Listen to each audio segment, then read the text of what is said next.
Let me make sure it goes. Okay. And then I should go hit it over there. Let's do that really quick. I'm gonna touch. Oh, Yeah, I got stupid big lock all the time. So, and the thing with Instagram now is it only stays live on my new stuff for like an hour, and then it cuts me out. So, like max, like a max time. Yeah, when I had the Harley Showcase, account, I had no limit on live. It would let me go for 2 hours if I wanted to, but Really? I could do guests for like an hour. And then when I had to kind of revamp the stuff, and now I'm on the account that I am now, 1 hour at the 1 hour mark, it just ends the live video. Just bam, yeah, that's it. But on the cussing part of it, dude, I'm looking at, you're right. I do have to try because there is monetization on YouTube that you can do now. Okay. And I'm well far away from that stuff. But when that time comes, you might as well be. I think you might as well be conditioned. Bingo. Yeah. Perfectly said. Perfectly said. I guess is the way that you have to do it. Yeah. But there's other ways. They have like Patreon shit, different things like that.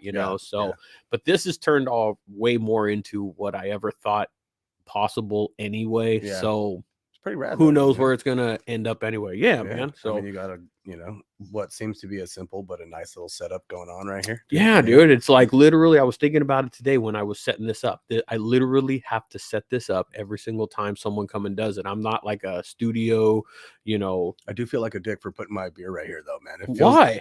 Bro, there's so much electronics and shit. No, it just feels like some dumbass you're mistake. fine. I mean, if you feel like you're gonna fuck it up, then I don't blame you. But like I'm okay if you're confident enough that it's not going to spill. Right on.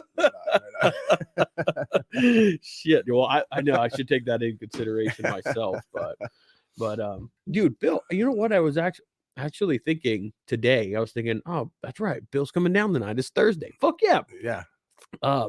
How did we meet through Dave? I know 100%. I know through Instagram, but it was through Dave. That ride. Which ride? Hoover Dam. That was the very first time we ever, dude, almost all you linked guys, up. Big Will. Did Porky go with us that day? I don't think so. But there was a gang of dudes, man. Gang of the dudes. That was a big ride. It was a big ride. It was, I think 15 of us. Yeah, I was gonna say it could have been like close to 20, over if 10. not. Oh, way over 10. Yeah, and I think over 15, maybe not quite 20, but it was a good pack of guys. Yeah. That's right, dude. We got chased out of. Remember, I showed Buffalo up with my Bill. on my Ducati, on my Diavolo. And actually, now, thank you for jarring the memory. Now that you're saying it, that is pretty much what kicked off the Harley fucking itch, wasn't it? 100%. Yeah. Now I remember, because I don't think there was anybody. Was there anybody else on that ride not on a Harley that day? No. I was the only one. Everyone was on a Harley that day. I don't even think there was a Sportster there that day. Yeah, no, it was a lot of. Well, I mean, you brought a bike that was. Everyone except for gas mileage. Dude, you could whoop every single one of them bikes' asses, dude. All day, every day, except for gas mileage. That's it. Except for overall gas mileage. That thing probably, because what's a tank on? Because we actually ran out of gas on that shit, didn't we? I did. I came fully prepared though. I knew I was gonna do it. I knew you guys had big 6-gallon tanks. That thing's like a 4.2 or something. Okay. It's a 1200. It's an honest 1198. Ducatis do weird numbers, CCs and all that stuff, right? But which one? What's the model again? What was it? It's a Ducati Diavolo. So Diavolo is like Diablo, but in Italian, so it just means devil. Okay. Yeah. It's got a big rear 240, bro. Yeah, it's got a big rear wide tire on it. It's got a 240 rear. Yeah. It's a beast. It's a all black, right? All black. And then it was all black matte when I bought it, and I didn't realize how much I hated that. Did they do them in red? Because Ducati, I mean, red is Ducati's signature shit. Yeah, I got the V2 version, the version 2. Okay. It came out with a single spark plug, and then it was really ugly at low RPMs. Apparently, it was just Ducatis already don't like our low RPMs, you know. And then you put a big thumpy giant cylinder on it, and it just hated it, right? Yeah, so that makes sense. So they put dual spark on it. It changed a lot. The V2 was pretty. You don't come from the Harley background then, really, at all, huh? No, not at all. My dad either. I mean, my dad was a rider. So the Harley side of it is How old is the bike? 2-3 years old? 2021, bro. Fuck. Time goes fast, dude. That's what I was more like. I'm like, but Fuck, shit, dude, that was last January, bro. Yeah, shit, that's right, man. Last January, bro. Right before, because we did a ride out to Arizona. I think you had just bought it right before that. Yes. Didn't you ride it out to Arizona when we went out to the? Yeah, that wasn't the inaugural ride, because one of my inaugural rides was actually with Dave, my brother-in-law, and a friend of mine, Chris. We went to Death Valley.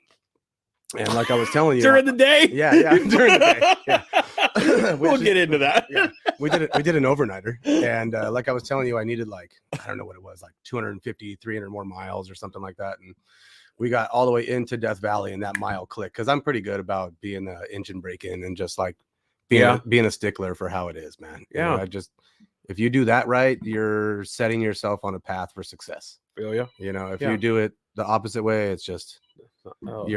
Sorry, caught my phone. That's all right. Sound like an FBI phone call. I'm like, oh, Sirius XM calling. Sound like an FBI ring. I'm like, the fuck? I've heard that ring. I've been in the back of my car when I've heard that ring before. Yeah. Okay. Never mind. Sound like all right. Continue. You threw me all off, bro. I got a high brain. We were Death Valley. Yeah. So I hit the break first time. Yeah, the break in mile point, and finally got to open her up and just kind of, you know, that next step and actually feel the bike 100% stock, but at least being able to take it to the red line. Yeah. Least, you know, which is still a far cry from any red line that I've ever ridden before in my life. Hey, I mean, isn't it stupid, dude? Like, obviously, you being new to the Harley thing, I think, and you would be a good one to ask and probably go, "Yup, that's the absolute truth." You have a Ducati. If you're familiar with two wheels, Ducati to me is like the Ferrari, the Lamborghini of motorcycles. You know, you don't just go out and cruise a Ferrari you do for status on PCH, but the thing is meant to. That's where I'm going to cut you right there. What? A Ducati is meant to ride in any state, and it could, you know, cruise into PCH. But it's meant to haul ass, though. 100%. And that's why 100%. I say there's models, but that's why I say from a Ferrari standpoint, yeah, you can cruise a fucking Ferrari. Yeah. But its intention is not to do that. Yeah, everybody gets mad at the guy. You can cruise a Ducati, but its intention is to fucking rip and haul ass and maneuver and handle and all that shit, dude. 100%. But I'd say, and you can hear him coming from a country mile with that dry ass clutch. Oh god. Yeah. I mean, and that's something that's been changed as well, you know, over the past decade and plus, I would say. They've had the wet clutch. Are they onto a wet clutch now? Yep. And now they're onto the V4, so they're not sticking to the V2 anymore, you know, the 2-cylinder anymore. There's a bunch of, they're no longer not that they no longer do it, but I think the V4 is no longer Desmotronic, which is belt driven valves, right? Rather than spring valves. Interesting. And that was the biggie. That's how they got their L twin, not the V twin, because Harley likes to cry if anybody else says V, right? Harley likes to cry if anything is anything about that, man. Harley is very, I shouldn't even question having that banner back there. They may even go, hey. Yeah, no shit. Yeah, man. You didn't ask us if you put that there, right? But no shit. So it is a certain degree off. It's a 90-degree L twin. Rather than, I think a Harley is not a true 90-degree. It's I don't know that angle of a Harley. Yeah, I don't know either. But you know, so the Ducati L twin is a true L because it is a 90-degree. Trippy, right? So instead of a V, which you know tends to be acute, rather, you know, right? Inside of 90 degrees. Acute. That's the engineer. That's the engineer coming out in your ass, man. That's what do you do? Remind me again. I know engineer. I'm a low-level construction guy, bro. Oh, come on. I'm a rebar guy, bro. Trust me. Yeah. You know what? It's the work it's the shit that nobody sees, right? That's what it is. Nobody ever thinks about it. Nobody gives a shit about it. It goes in, it gets poured in concrete. You never see it again. Yeah. Mm-hmm. But it's like your bones, though, man. You never see your bones until you break them. It's okay to relate it to a motorcycle. If you have a crooked engine or you have a crooked frame, you got a lot of fucked up shit going 100%. On. If you're gonna have an unlevel frame or an unstructured, an unstable frame, the way I always explain it is it's the bones, right? You've never seen your bones, right? But you know they're there. Yeah. Right. They're doing a lot of the hard work. Bro. Yeah, You know, a lot of the hard work. Very true. So yeah. Well, but you're not digging the hole anymore or not anything. anymore, dude. Yeah, No, dude. not anymore. How long you been fucking with that shit now? Since I was 13, bro. 13. That's a family business. Family business. Yeah. Okay. Yeah. All right. And now it's your. I mean, is it family business now that you operate, or did you start your own? No, not at all. Me and my younger brother finally kicked my dad out and finally made his workaholic ass go like mildly retire. Kind of retire. Yeah. I still pay him, you know, because I'm still using his license right now. But, there you go. Me and my brother are kind of in the process or whatever. Yeah, but sometimes you have to like. I don't even have to really do much because of how much experience I have in the industry. I'm like grandfathered in. There's a lot of loopholes that I get to bypass. Yeah. But yeah, Steel Tech Reinforcing. Fuck yeah, dude. I got somewhere between depending on the times, 2008 was a different thing, but I've roughly about 80 guys that I employ. Fuck yeah, man. Yeah, it's hard, man. It's a lot of weight to carry, dude. It is, dude. It is. Any amount of people, any person that has an employee or employees, that's a weight that they're carrying, man, 100%. Because they're providing for them, and families, if they can't, dude. Man. So it's also a certain, like, there is the character aspect of like building a business and having that tenacity and that attitude and everything just from the capital side of it to build it. There's that part of it, but then there's also the that part of it. Oh man, they got 80 families, of waiting on me and making sure that I have business. So I got to make sure that I keep hustling 100%. So people still think people think that because you're the owner, because you're the businessman, or because you might be the person on top, that you're the one collecting the checks, you're the one doing this, doing that. Mm-hmm. But you still have to go and hustle the work, regardless of what it is. When it comes down to, you got people that are going to delegate and do the work for you. But those checks don't go to my account, bro. No shit. I just get a paycheck. All I do is get a paycheck. It's funny, man. That's the way society works. So now, right? We're all just on our phones and looking at our screens and all that shit and we're living through and seeing what somebody else is, and we think, fuck, look how good they have it. Look how good they have it. Yeah. It's weird. Everybody has their own grass is greener, right? But it's not always greener, bro. I'm trying to preach that message a little bit more to my 15-year-old about to turn 16. Yep. Those little, 15-minute car rides and shit that we have, whatever, just an opportunity to be able to go and spit. And she probably, like I was when I was 15. Yeah, dad. Whatever, dad. Thinking you know it all, but it'll click later. It'll click later, just like it did for me. Like so every human, hopefully every human. Yeah. So whether she's listening or not, or I think she's listening or not, I'm still gonna have the conversation. Bet your damn ass. That's what good dads do. Yeah. Bottom line, you know what I'm saying? Yeah. You got the girls too, right? You got only one. Yep, I got a 12-year-old right now. So. Hockey player, dude. That rules our life, bro. It rules our life. It's 3 days a week practice and a game every Sunday. I guess I'm looking forward to that again. I have the babies again, and at some point they're gonna be involved in sport. Because my oldest is 15. Okay, about to turn 16, and older, she never got into sports or anything like that, right? Okay. But I know that she does like a cheer or something, doesn't she? She did for a little bit, but just never really got into something like extracurricular in that sense, we're occupied that much time, bro. We're traveling. That's what I know. Thanksgiving holiday, I was in San Jose for a hockey tournament, bro. God. On Thanksgiving Day, I ate turkey at a hockey rink out of a tin for like buffet style, bro. You could look at it two ways. You could look at it like, this sucks, I should be at home, or it was a great time. This is an experience. Yeah, this is an experience, and we're gonna remember this Thanksgiving. Yeah, and it was cool. The team went 2-2. My kid got her first half game shutout. It was cool stuff. Dope, man. Dope. Yeah, it's worth it in the long run. Ice hockey though, right? Ice hockey. She's a goalie. Oh man, that's dope. Yeah, I used to play keeper back when I was like maybe like at least 75 pounds lighter. What is that? Yeah. Badminton? No, it's not badminton, but I can see why it sounds like so weak and soft. But that's what they used to call it. I think that's what they still call it. And that's what they used to call it. But soccer. I used to be a goalkeeper for soccer at high school. There's so many memes about soccer and hockey, bro. Well, the World Cup and all that shit is going on right now, dude. Like, so I saw a meme on the World Cup where it said, it was like the it was like the U.S. walking into the tunnel, one of the players walking into the tunnel or something like that. And then it said like, just like the rest of 4 years until the U.S. remembers about or cares about soccer. Some bullshit like that again. Right? Yeah, or thinks about it or it's relevant, dude. Comes around every 4 years. Which is crazy because, you know, there's so many kids that it's just it completely rules their world. Yeah. You know? I mean, it's my nephew's sport. one of them with all the way through college. You know, we had high hopes and, you know, everybody's got hopes and dreams to play. It's a fun sport. I was actually watching this documentary. I don't remember what it was on. It might have been on Hulu or Netflix, one of those things.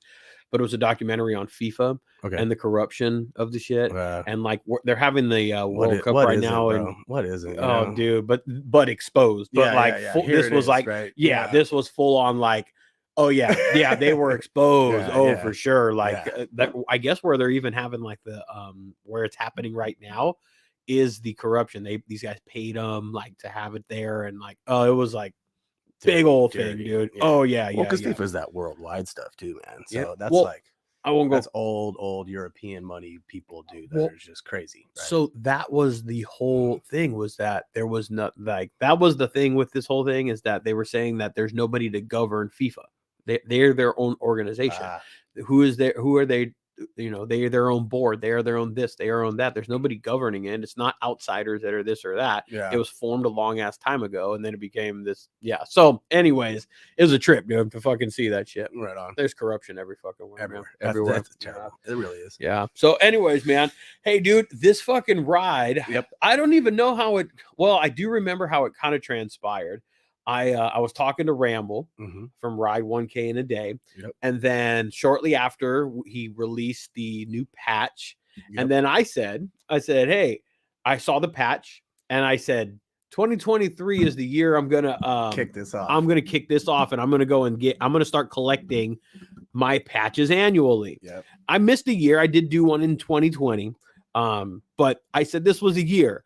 And I appreciate you calling me out a little bit. A bit. Not, it wasn't like a call out. You know what it was? Here's what it was. In my opinion, it was, hey, I'm doing it. It was an opportunity presented to me to go, hey, man, I'm doing this on this day. And if you're interested in rolling, let me know. Let's do it. Yeah. And then I almost fell out.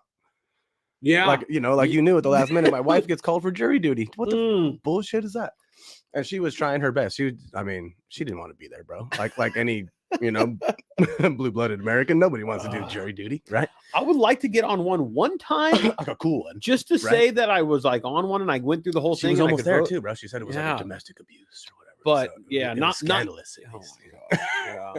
Not during the time that you got something going on. You know, I can get on it when I'm like, oh, you know what, I ain't got shit going on. And, you know, my wife is rad, bro. She's like, dude, this sucks, man. Like, it's supposed to be like a 4 or 5 day trial, and like I don't know what to do. You know, I told him everything, babe. You know, she's got bright pink hair, bro.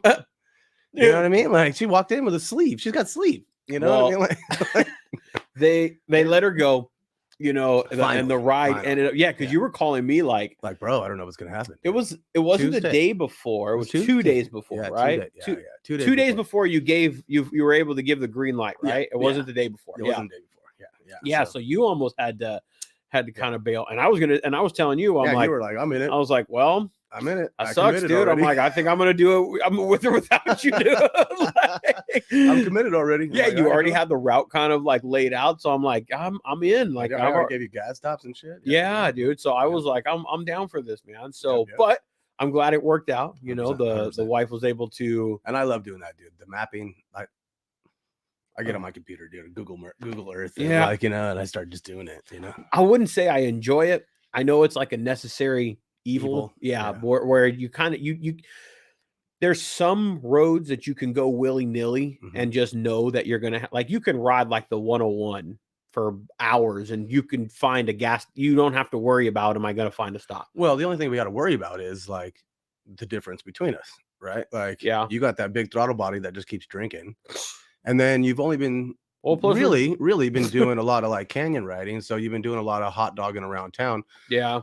So you were like, oh, no way, dude. Can I do 140 miles? Right. And I was like, fuck, you can't, dude. I did like almost all these stops for like 140 mile. Like, I got the first 4, like 140 miles, you know, shit, we're going to have to do like in betweens, you know? So, which we did a couple of times. And then, like you saw, once you get your bike out on the road, it starts to it'll kind of start to do it. reprogram Yeah. itself and start to tell you like, yo, you got way more mileage in here. Yeah. I was able to squeeze some more out of it. But what I do need to do is I need to hit up Monty and have him go and put like maybe a different tune for for riding like that, where I'm like, hey man, I don't need all the performance. Yeah, I don't need everything thrown at this thing all the time. But if you only give me that RPM range, it's eating just constantly. Yep. So maybe I can just put another type of like tune in there, and then because with that tuner I have, you can just go like down the map and go, oh, I want this program, this one, program this one, or do a drag tune, a fucking canyon tune. Is there maps? There's maps. Yeah, you can put different ones in there. How many? Do you know? Fuck, I don't know how many, but you can just load up different tunes in that shit. Dope. Yeah, it's like because my Harley doesn't have that, right? So, what kind of do you have a tuner? I do have a tuner. It's the TFT. I think is TFT is what they road tuned it at RPM. Okay, but it's some type of chip or something, or it's just like a plug. I think they completely wiped my shit and completely remapped my shit. Okay, yeah. So there's nothing like there's no onboard. Gotcha. Yeah, I have the Dyna, the Power Vision. Power. Yeah, see, I don't have any of those. Yeah, that's the one I have, and I got it because the main reason I got it, to be honest, was because I was getting rid of my gauges, and I'm like, oh, this gives me the gauge information. Cool. And then like they were like, well, yeah, it'll tune the shit out of your bike too. Gotcha. So it was a dual. It worked. It worked out for me. I kind of just fully dove in the deep end. Yeah. Well, I gave my bike to RPM, and they were like, just go. Yeah. All I did was really what do I got? I got a. What do you mean? I got you did. I got a cam. Well, I mean, as far as the motor goes, I don't really have very much going on, right? All I got is a cam. Well, the thing goes. I was chasing you the whole fucking time. It goes. It goes all right for sure. I mean, it's perfect. It's perfect for what I want to do because I almost went to the throttle body, and I think that's the killer, bro. You know, for gas mileage, 100%. Oh yes, and that's my tour bike. Yes. You also have that M8 though, dude. I'm chasing you with a twin, not. I mean, I love my twin cam. I am a twin cam fucking guy because this is what I grew up on and all that shit. It's my era. It's my shit. But those M8s just put out some fucking power. And like I said, I really don't have very much experience with anything else. Really. Yeah. You know, there was like Uncle's old 82 Shovelhead was like the first Harley or first bike I ever like kickstarted. Yeah. You know, that was the one that I was a little kid, and you know, it was like, if you can kick it, you can ride it, right? I threw myself off of it, beat the shit out of my shins, right? You know, I think that's maybe why I started hating them. Because I couldn't start the damn thing. You know? I feel you. Yeah. So but yeah, my first bike was a Triumph. That's where I started. That's where my addiction started. With a Triumph, like cafe racer stuff. Yep, Bonneville. Yeah. Yep, and then I eventually tore it apart and made it my own, you know, kind of thing. As we always fucking do. Yep, I like it because it's still close to me. One of my very good friends, Chris, has it. Oh, so, fuck yeah! So if I really want it, I can still. Well, yeah, it's just out there, you know. Like, hey, you know, if it's ever put my hands on her. Bingo. Exactly. There ain't nothing fucking wrong with that shit, man. So this fucking ride, that's kind of just how it transpired, you know. Yeah. I put that thing out there. You said I'm doing this ride, and I said, you know what? I think that might work for me. Yeah. What's the date? Oh, the first, bro. Yeah, that works for me. That works for you. Yeah. Let's do it. Lock it in. And it was like what, 3 weeks? I think it was about 3 weeks notice or so. It was plenty of time to be able to prepare for it. I had one other buddy that was trying, but just didn't work out, whatever. So it ended up being the gruesome twosome. Yeah, no, and that's all right, man. That's all right. Yeah. So for me, my ride kicked off. We started, so we picked December 1st. And I wanted to do one during the winter, just for me to add a little sprinkle to it. My first one was last year, and I did it in October. Your first one was in 21. Yeah. Okay. With Ben, who almost rode with us last. With Ben. Yeah. Right. I know Ben. Okay. We did it. He never ended up registering for the damn thing for some reason. I don't know why, but I never got. I gotta do mine too. I gotta do mine. But anyways, yeah, we did that. I already did it. I know. I I gotta did do it like mine. the day after. I know. I gotta do mine. The receipts are there. I have I just the wanted to make pictures. sure Ramble had a patch for me, dog. That's really what I wanted to do. Oh, I'll make sure to get my. He was like, the stack is low, and I'm like, oh, you better have that Ramble. You better have me my patch, man. The whole reason this one happened is because he told me, well, there's still time, and there's I'm still doing time, it. right? Yeah. Yeah. Well, what I did is when I did my first one, I kind of did a little like I don't know, vow or some bullshit, right? And I was like, I'm gonna do one of these for the rest of my life until I can't. Right. One of the cliche vows. Yes, Yeah, I know. right. So, well, it's so time was cutting short, bro. I mean, I did it on December 1st, right? So I only had a month left to at least keep my word. to get this one in. Mhm. Yeah. Why'd you decide to do it? You just said, I just want to crack one in. There was something. I got chopper buddies, right? And they always talk about the Iron Butt Challenge is a chopper thing, right? And I think it's 1,000 miles. I don't think it's 500. I think it's 1,000 still. Yeah. And I think it's 1,024, but it's on a hardtail, right? And I got a couple of buddies that ride that way, and I'm like, you guys are out of your damn mind. That's another level of That's commitment. that's right? that's Death, like hatred for your body, all kinds of wrong ass shit. yeah. Right. So, I kind of knew about the thing, right? And then my buddy Kyle was like, "Hey, I want to do this 1K," right? And I started looking into it, hit him up, never really panned out. He was, choppers. They're always taking them apart and changing them, breaking them, all kinds of shit, right? Yeah. Then maybe I probably need to classify my bike as a chopper. If that's how we define choppers, then mine's a fucking chopper.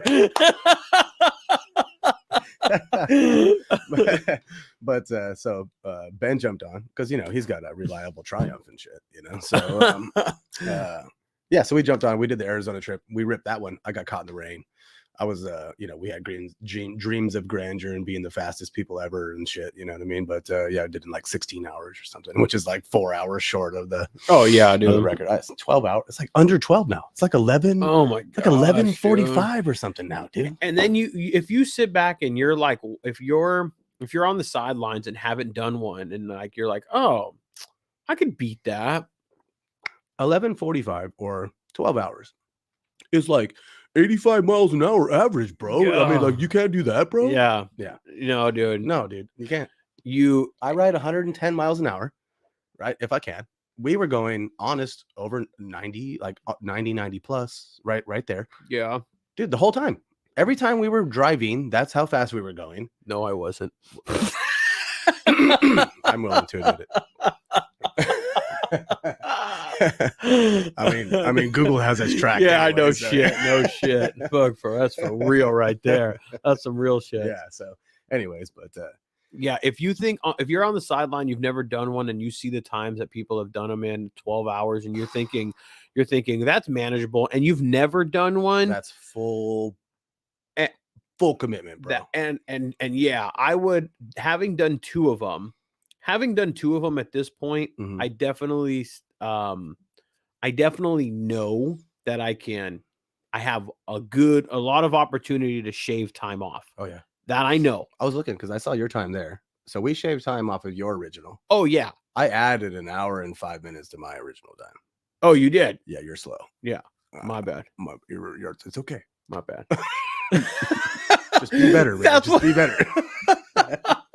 And that's exactly what I'm saying. I know that there was spots, and I know that there was times where I was like, I could have just chilled and kicked it, or got off, looked around, whatever. There was times that we could have enjoyed a bunch of shit, right? But it depends how you wanted. I don't even think we really stopped, man. A little bit. You know what killed us? That one time in pizza.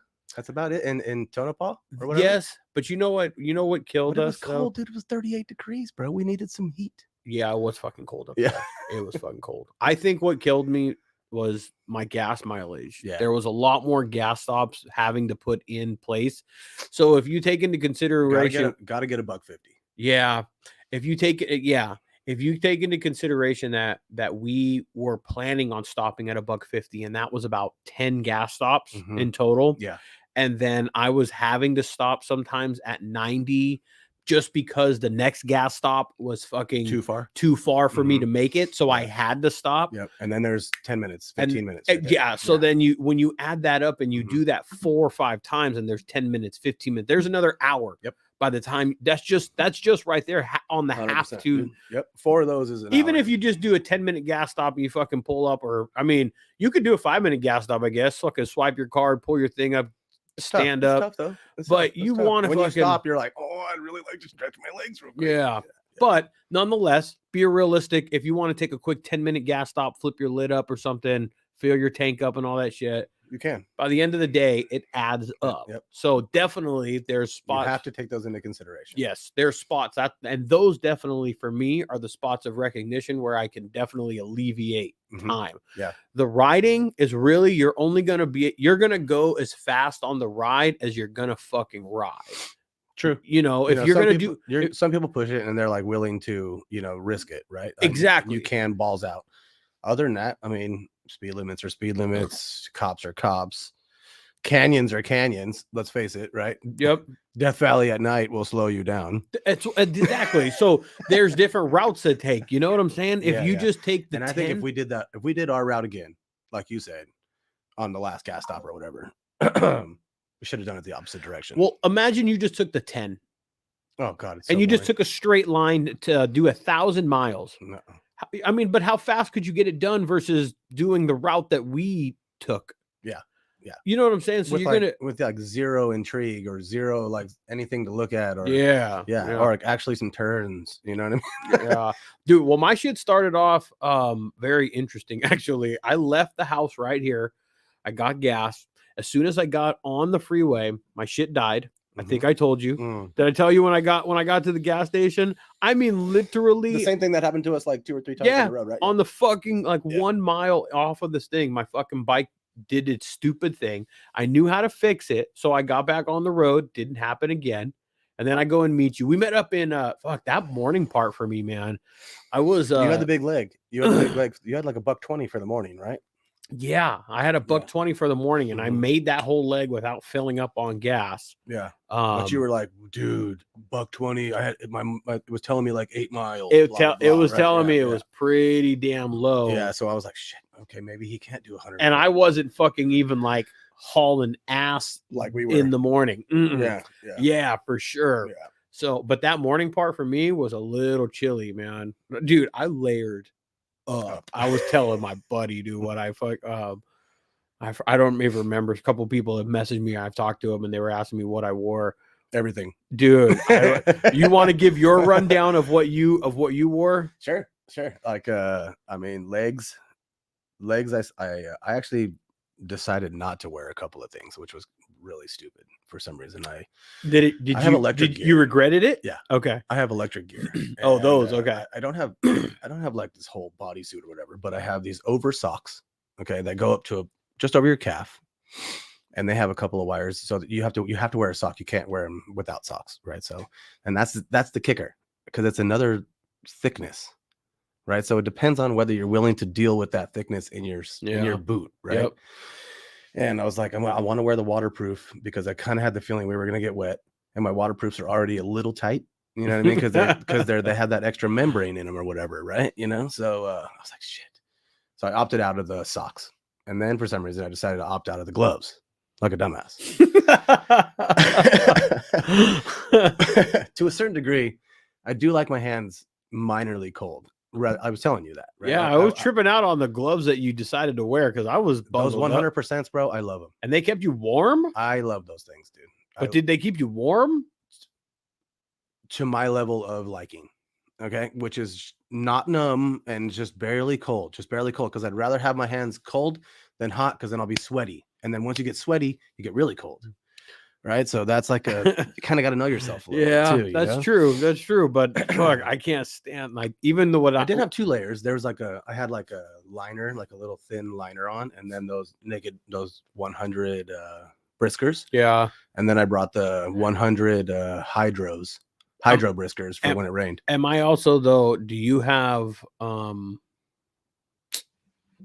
handguards? I do. Okay, Memphis shades. Do they help? My bike is completely different than when I bought it, bro.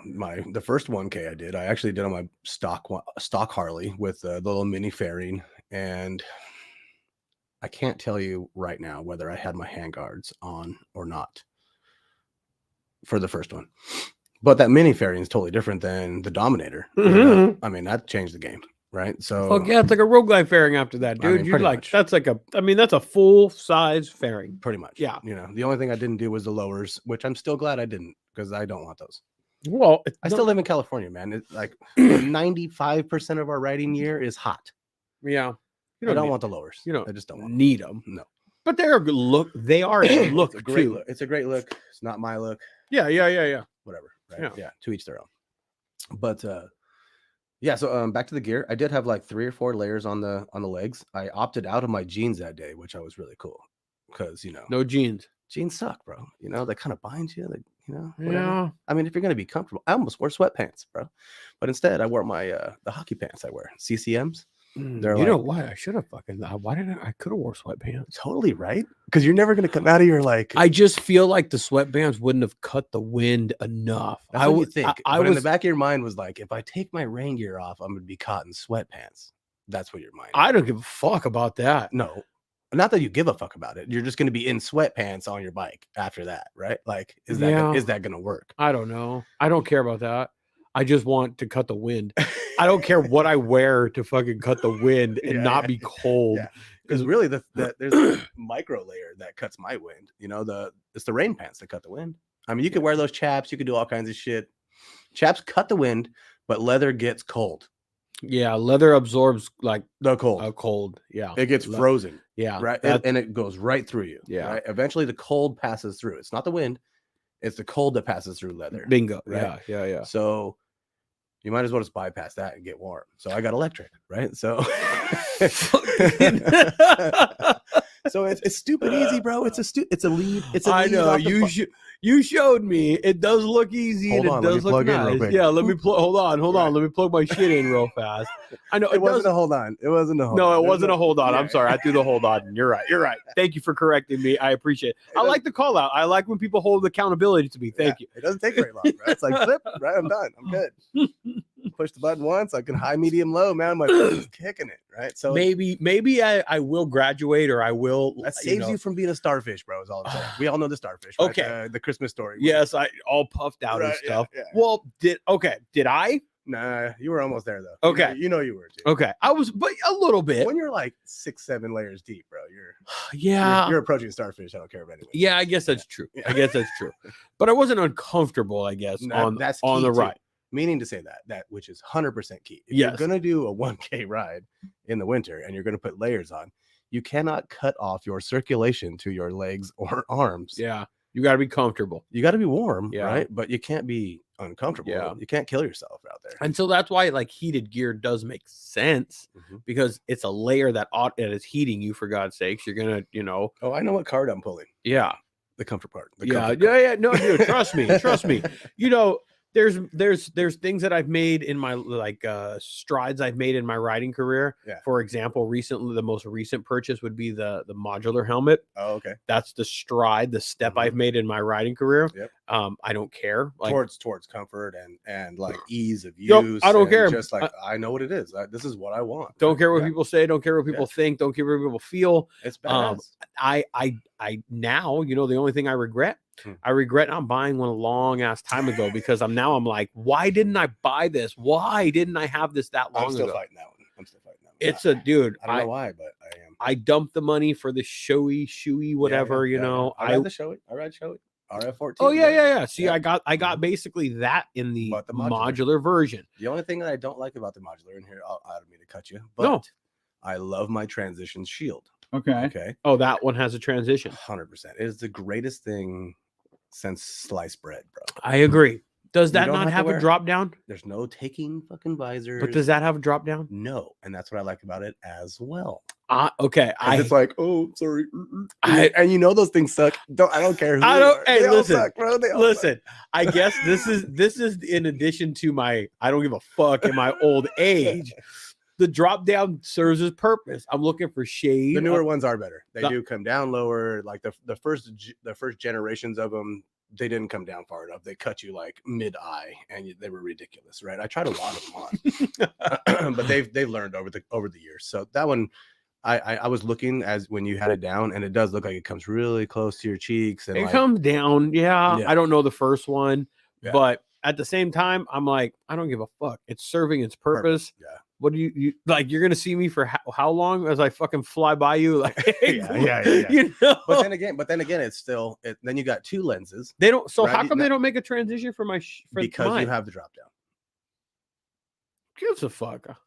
There could be a possibility of an idiot who now has a sun blackened transition and then drops his sunglasses as well, and then says it was too dark and he couldn't see through while he was riding his motorcycle because he's a fucking idiot. Oh my god! Right? So yeah, fuck these guys. yeah, right. So that's why they're never gonna make it for you because you have the sunglasses inside there. They walk amongst us. Yes, they walk amongst us. They do. Speaking of that, Jeez, the extraterrestrials that we drove around. You know, I was looking at our map a little bit.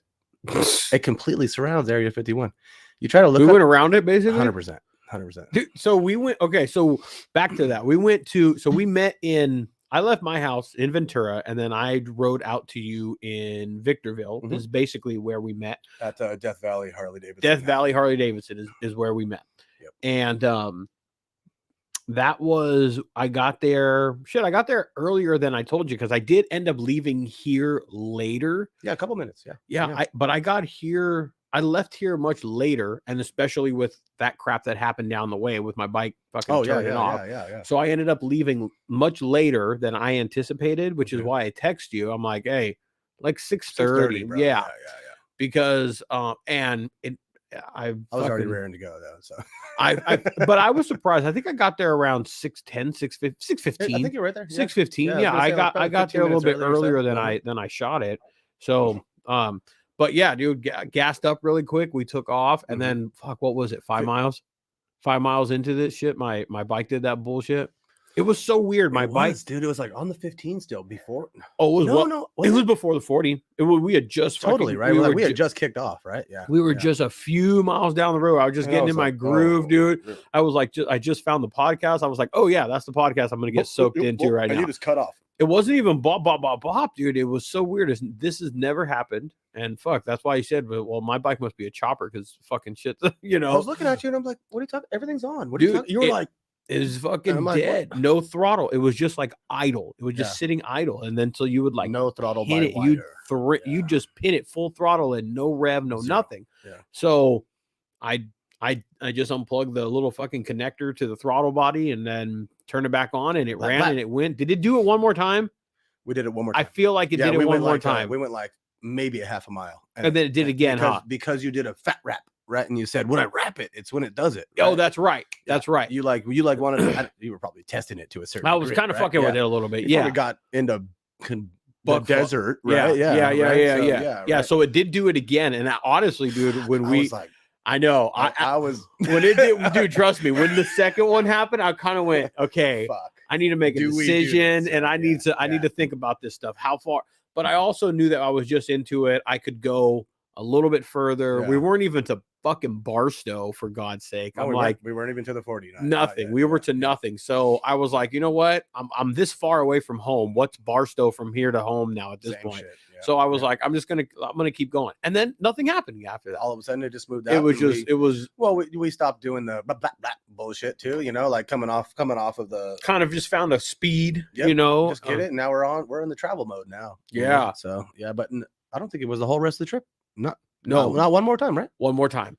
It happened one more time. I think it was after we had passed Vegas. And then remember we were coming up. I don't remember what overpass or what transition we were making, but we were going underneath a bridge, underneath a loop, and then we came up around. And I gunned it again. I did the same exact thing. Yeah, I wrapped on it. Yeah, that was right at the Great Basin Highway. Yeah, that's where it was. Yeah, that's where we got off the above Vegas. Got off the 15. Great Basin Highway is where we hit that Love's. There's that Love's gas station right there. Yeah. So underneath that shit, you wrapped it. Yeah, I hit it hard to go up that hill and go around that semi and shit, and it did it again on me. And then shit, that was like the furthest point away from the home at that point, though. I mean, we were north of Vegas. We were pretty far from there. Getting out. So we went down. We went through Ludlow was a gas stop, and then we stopped at that. We hit a little bit of old Route 66. Yeah, that's where that was that first one. but I can't remember what it's called right now. The gas station? Something Oasis, something high. It's something right Oasis. if you're taking the 40, Goff's Road. There you go. Goff's And it's Road, if you're taking the 40, it's like right before you're gonna kind of take the highway to get to needles and all that stuff. It's old Route 66, kind of runs along. It's basically kind of the backside into Laughlin. Because we could have the mountains, because then it stops at those mountains, which is the 95 that takes you up through Searchlight, up to Railroad Pass, where we was our next gas stop, right? Which is kind of like the gateway to Hoover Dam, like we were saying. That's right. So yeah, there's which is a beautiful area, man. You got cool desert mountains on both sides of you. You're heading north. You're heading, you're east of Vegas, southeast of Henderson, and it's like you're just west of Laughlin, just running along just west of the Colorado River, man. You're just kind of getting it, and if you don't know the beauty of the desert, you're missing something. Yeah, you're missing out a lot. And I can understand. I mean, I'm sure you can understand when you hear desert, you just think palm trees, you think of or little palms, you think of tumbleweed, you think of shit like that. But there's a lot of nice shit. The desert always provides weird, bro. You know, like you said, we saw the border wall, bro. Dude, that's what I was going to say. That's the strip. That's the road. That's the stretch of road we were on. It's on the old Route 66, and then we were just cruising, and there was a couple of trains before. There were some long trains, huh? Long ones. There was some good. We were going right with them. It was great. Oh yeah, we were cruising right along with them, dude. I had look at there it is right here. The Insta 360 and all that stuff. It didn't arrive in time. I would have loved to fucking have this for that, but whatever, man. So, anyways, there was some there was some train 40 deep, 40, maybe longer. I don't even know how to call them. Miles.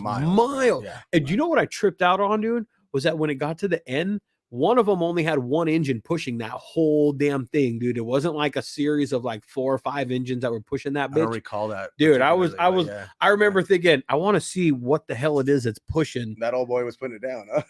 It was one little Union Pacific old railroad in this thing, dude. Yeah, just getting after it. And was it out there? Was it on that same stretch where we saw that?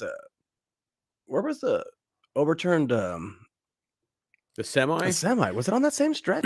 That was before. That was off of the 40. That was on the 40, huh? That was like that was on that Goff's Road. I think it was a little bit before that. Yeah. Okay. That was probably the first thing that we kind of came across, because other than my bike fucking having its temperamental shit right when we took off, nothing really monumental between there and Ludlow and shit like that. The 40 is pretty fucking. The 40 is pretty boring. Yeah. But I mean, what we did see was the overturn. That shit was in the middle of the it, bro. Yeah, on its side, over. He messed up bad. Yeah. What do you think? Fell asleep with the wheel? Texting? Sexting. Pornhub. Those truck drivers. Let's give him a little bit of credit. Yeah. He was sexting. Okay. I hope something. Shit, man. Lost the whole load. He was trying to fucking If you're gonna lose a load, you might. He was trying to lose his load, and then he lost the fucking load. Is exactly what the fuck happened. Shit. Yeah. Well, I hope he's all right though. No shit. Yeah, but that was pretty gnarly to see though. That was gnarly. When you do 1,000 miles, you see some fucking some shit out there, man. And up at this point, all the way to Railroad Pass, I would say it was just chilly morning, but no weather at any point. No wind. The whole 40 was just 40 was pretty good. Yeah. Just kind of getting it and getting through there. So it came up to 66. We hit the 95, and that sends you north through Searchlight. Yeah, because we came up on the backside of Vegas. Yep. Yeah, because when we were coming into Vegas, I was like, "Where are we in?" Yeah. And then I was like, "Oh, we're coming from Hoover Dam. We're on the backside of this sucker right now. You're southeast of Henderson." Yeah. So where we passed the strip was the end of the strip almost, and then we what was that freeway that we took from there? The 15. Well, didn't we? We didn't. There's a 550 or something like that. You come off the 95, and then there's the one. We took the I-11 comes from Railroad Pass, which is kind of that hub to kind of come out of Henderson and take you into Hoover Dam or back out into the desert or back towards Laughlin. So it's the I-11, and it meets. I want to say it's the 550 or something like that. 550 takes you on North Vegas, and you end up hitting the 15, and then from there we hit the 15. To Great Basin Highway, which was at Love's. That's right. That's where you did your last choke underneath the freeway right there. That's right. And then from there we were going. I was like, dude, we're out into. I was like, bro, we got to really pay attention to our gas now because we're going. Yeah, because after that we were in the sticks and Yeah, shit bro, after in that, nowhere, dude. right, We right. went to no man's land after that. And that's why it's out there, bro. That's why it's out there. That's why there's Yeah. the Area 51. That's why there's all this weird shit. That's why we went to the extraterrestrial research center, right? That's why all that shit's out there because it's no man's land. Dude. That was pretty fucking cool. If you look on Google Map, I was tripping out today, man. If you look on Google Map, there's like nothing. There's nothing. The highway that we went around, bro. There's nothing. It's like there's places on the highway like Rachel, that 60 person. We gotta talk about that Right. shit, dude. But I was looking at it, and if you go in, there's like this one lake, and what was it called? I made a note. Dude, It's there was like Popus or something. No, yeah. There was fucking- Popus Lake, okay. and people do all kinds. Like, there's a bunch of like Google reviews. Like, I saw all kinds of crazy shit out here. Bro. Alien sightings If you and can all get kinds here, of bro. shit. There's all kinds of crazy shit. Yeah. Dude, yeah, we were in no man's land. Like no service, no nothing. Yeah, so dude. that's Great Basin Highway to the extraterrestrial highway, and then to the Veterans Memorial Highway, in which led us into Beatty, which led us into Death Valley. That's right. And we hit Death Valley late. Dude, well, we hit backtrack real quick. Yeah, we hit Tonopah after lunch. So we hit the Alien Research Center was kind of like the first. So that's Crystal.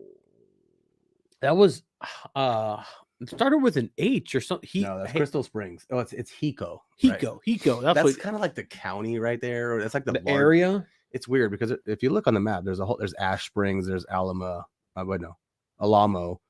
Hiko, Crystal Springs, and then just east of that is Rachel, where we gassed. Yeah. The alien cowpoke. Yeah, that shit was so. We went to the little Area 51 spot right there. We took a little picture there. The alien research thing, center, it was like there was like a warehouse there or something where they probably me and my wife and daughter went inside there. We were on our way to Montana to go visit my mom and dad. Okay, I decided to take a back road. Oh, dude, speaking of that, I got a segue. But me and my wife and daughter went there one time. We went inside. It's pretty cool. There's a bunch of alien shit you could buy. Like, okay. Alien everything, right? Shot glasses, T-shirts, and all kinds of weird stuff. But what I didn't know, and that I learned after our ride, is from that point, Crystal Springs to Lund, basically Hiko to Lund. Okay, Lund is another podunk town in the middle of Nevada, just north of there, right? Okay. I think it's roughly about 100 miles. I learned that that's the last strip of open road racing that they did in America. Oh, that's what I think. Bro, balls out, open road, highway, close it on that end, close it on this, then rip it from Lund to Hiko, 100 miles.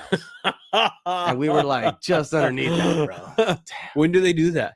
I don't know if they do it anymore. But that was like the last. That was the last like open road highway strip of straight kicking ass in America. The good old days, the fucking good old days, burning fuel, bro. Yeah, so people couldn't handle that shit anymore, man. So from that point, we would Crystal Springs, we would have had to gone north, and we went west into on the extraterrestrial highway. Went to Rachel for gas. That's the one. That's the side that I told you. I said, "Hey, did you see that sign back there?"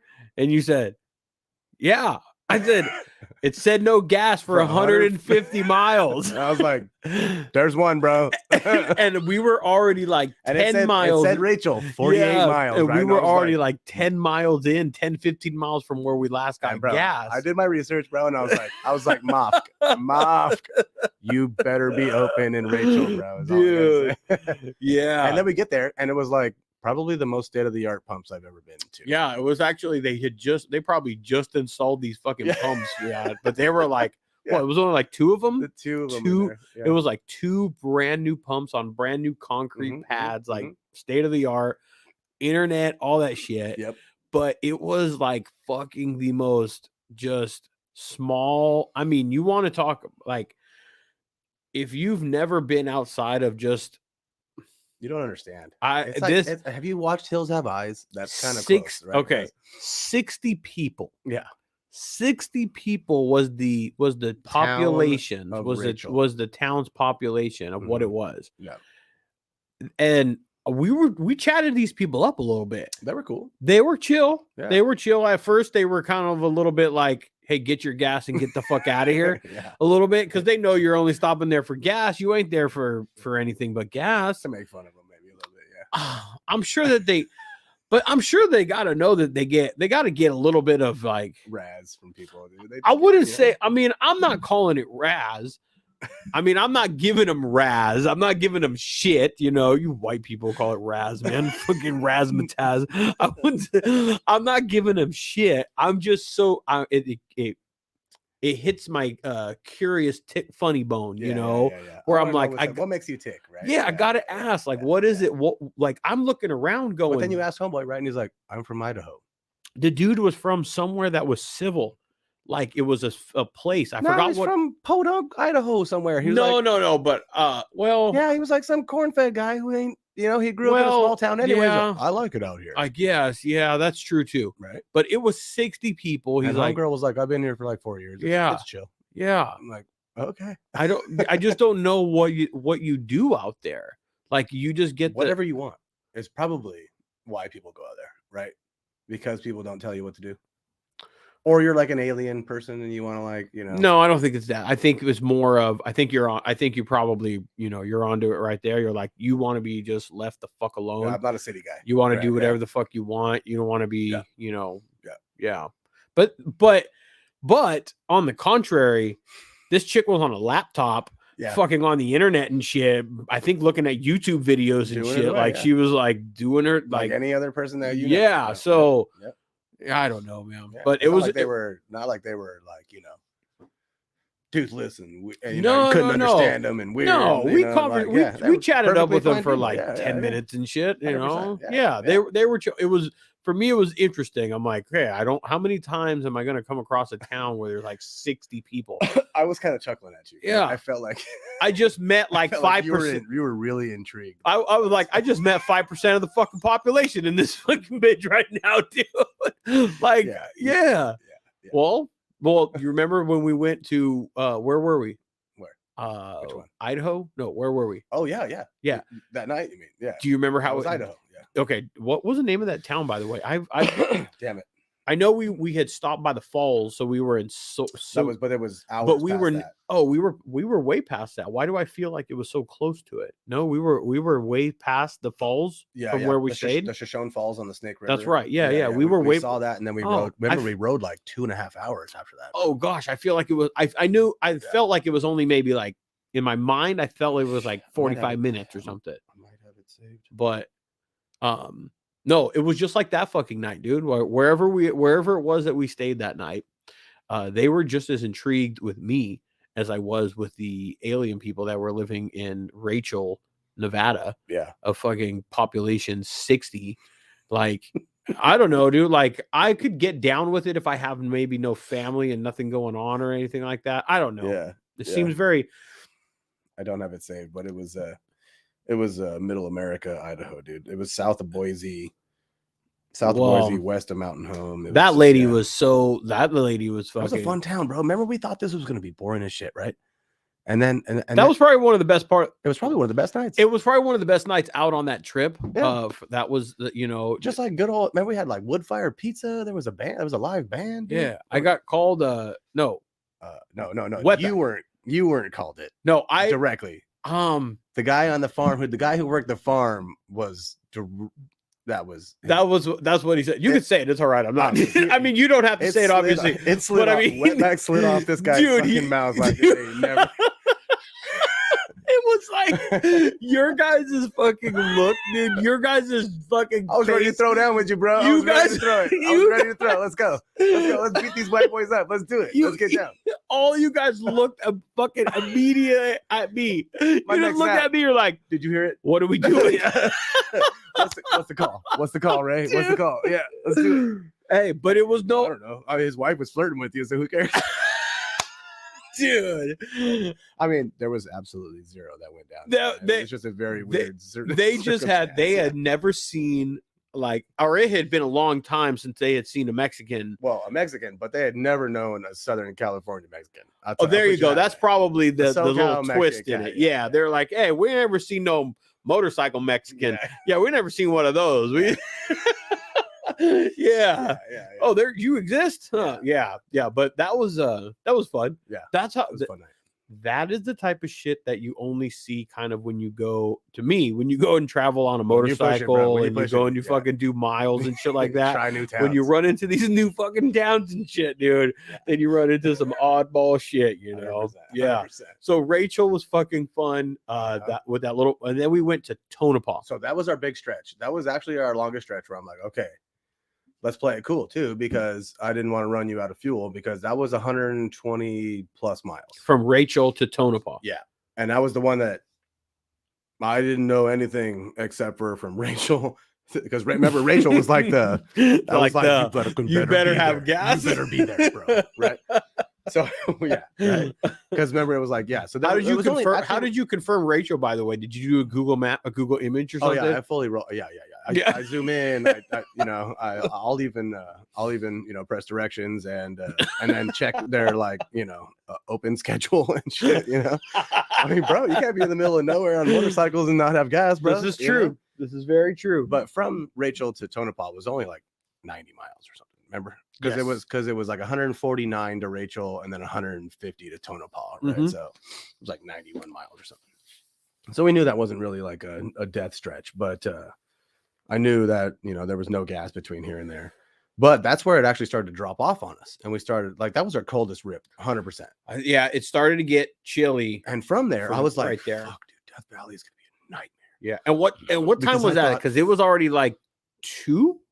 I want to say that we started pulling into 3? Death Valley. No. When we hit Tonopah was like, I text my wife and I was like, we're officially on our way home, because Tonopah was like the northernmost point. It was like we were kind of generally already headed west, but we were headed north still. So it was like from there we were directly headed home, right? So I was like, we're officially headed home, and it was 4 o'clock, like 4 or something. Yeah, it was late. Like we were already like almost 12, like 10, 11 hours in. And I was like, what the fuck is going on, right? I don't know where our time went. I really don't. Yeah, really don't. Partly me. I don't think so. I mean, we didn't have long breaks. We ate like really quick. We got gas. But I said, dude, if you add the fucking I mean, yes, we could have just definitely just shortened our times period at we could have just been caveman style and be like, hey, eat, stuff your face, scarf your face, grab your shit and go. Yeah. We took off our shit, got comfortable, got warm, went to the bathroom, fucking drank something, and then we had a lunch. We had a fucking meal. Oh, speaking of that, dude, I know you munched, bro. I mean, you saw me though. I almost ate nothing that day. I know. What the fuck, bro? I hydrated. You had food with you too. Dude, I brought everything, bro. I hydrated myself so much the 2 days before. I was done. You saw me. I pissed at every single stop. Bro. Yeah, that's what I was telling. And I had like sips of my tea, bro. Sips of my tea. I almost ate nothing. I drank those. I drank like 4 of those. There's these new Gatorades, right? Like new Gatorade Fit Super Hydration fucking shit, right? Fuck, the Raiders are winning. I can't talk shit. Oh yeah, don't talk about it. But dude, you drank that much fluid? But I super hydrated myself, right? So I would because when we went on our last trip, remember I got like heat stroke, remember? Yeah, but it was 110 degrees. I know, but I wanted to be hydrated. I feel you. So, like you when it happens, then you take precaution. To the point where like, dude, legitimately, I like almost needed 0 food the entire day. We had that piece of pizza and a little salad, right?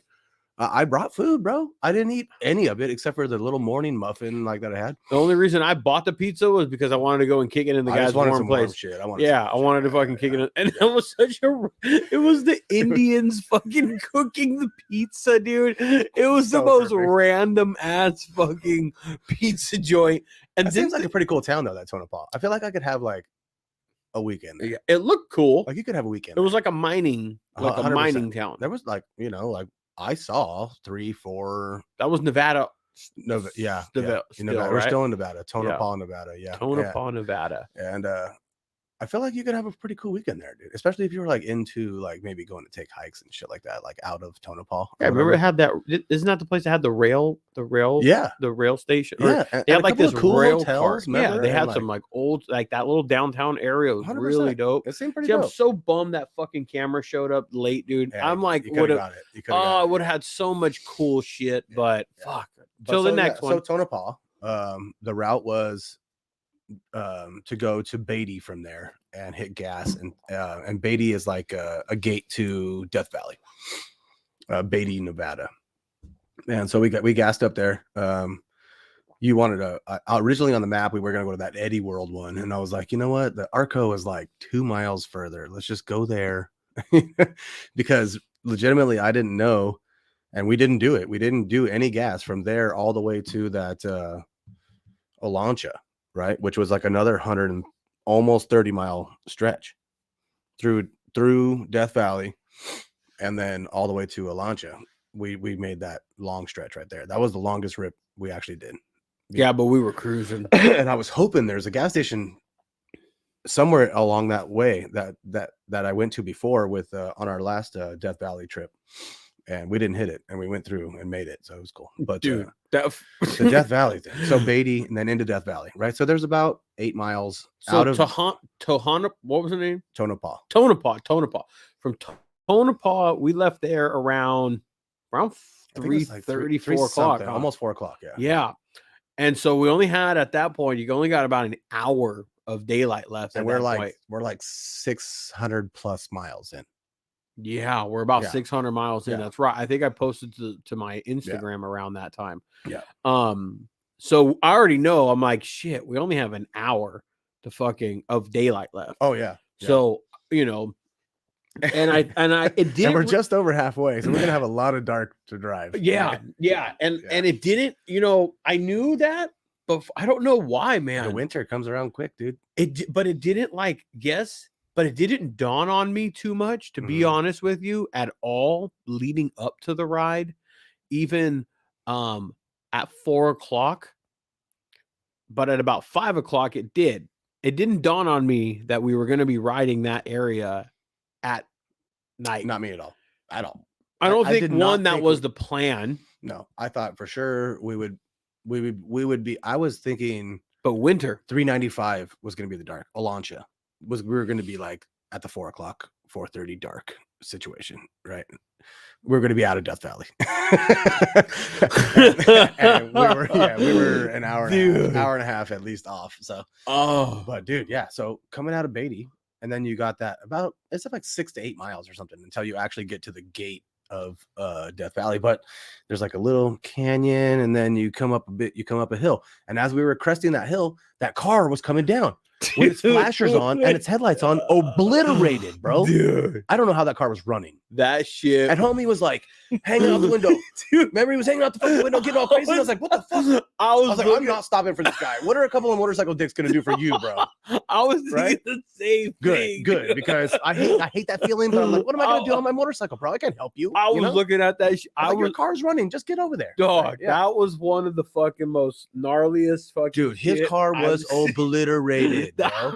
I don't know how he was alive. He must have had a seatbelt on and like airbags and all kinds of shit. I had I had an eerie feeling, dude. Immediately, boom, right? It was like dun dun dun. We were like, all right, you ready? Death Valley. And we just fucking had dipped into this thing, dude. But tell you the truth, bro, homie may have saved our lives.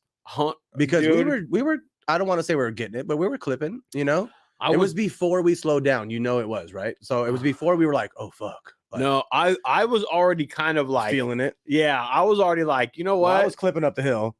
Yeah, you were. I was watching you going, where'd he go? Dude, there were times where I was so far back. Yeah, you didn't see my light? Nope. Oh, damn. Because the Baja was glowing too, bro. Like shit. And that for me, I'll tell you, okay, so from if there's a time that you ever need to fucking run a trophy truck light on your fucking motorcycle, Death Valley at night. It would be Death Valley at night. After that, it's pretty. If you're just riding in the city, you're all right. You don't need the trophy truck. I was so happy I had that Baja conversion, dude, because I went when I did catch up to you. You were like, yes. A big flaw of that Road Glide is that dual headlight. When you dip down into a turn, it creates a weird bingo because its throw pattern is this way. So when you go right where and you want to see where you're going, the light goes down like this, so you can't see way the fuck ahead. Turn. Yeah. In addition, you know what I found out at the worst fucking time? I don't even know if I told you this. I found out at the worst fucking possible time. because it was at one point where I did lose you. I was just fucking, I'm all, Floating fuck back, yeah, this. yeah, I'm like, yeah. I'm cruising, fuck that shit. And it was even before we got into Death Valley, I think. There was times where I fucking sketched back. Yeah. And I went to go hit my high beams. Come to find out, I had no fucking high beam. Oh, Matter of fact, when I hit my high beam, I lost light completely. you went black out? Black. Oh shit. Luckily, I never noticed that. Luckily, yeah, because you were fucking too far gone. ahead. You were fucking gone, dude. So luckily, the only light that I had, but I fucking reacted real quick because when it shuts off, I'm like, oh fuck, and I turned it back on. Yeah. But I did. Luckily, I didn't do it on a curve or was it anything stupid. But I did have like the I have the custom dynamics light, and they have that big bright that LED, halo. right? So it gives me a little bit of something, Mm-hmm. but.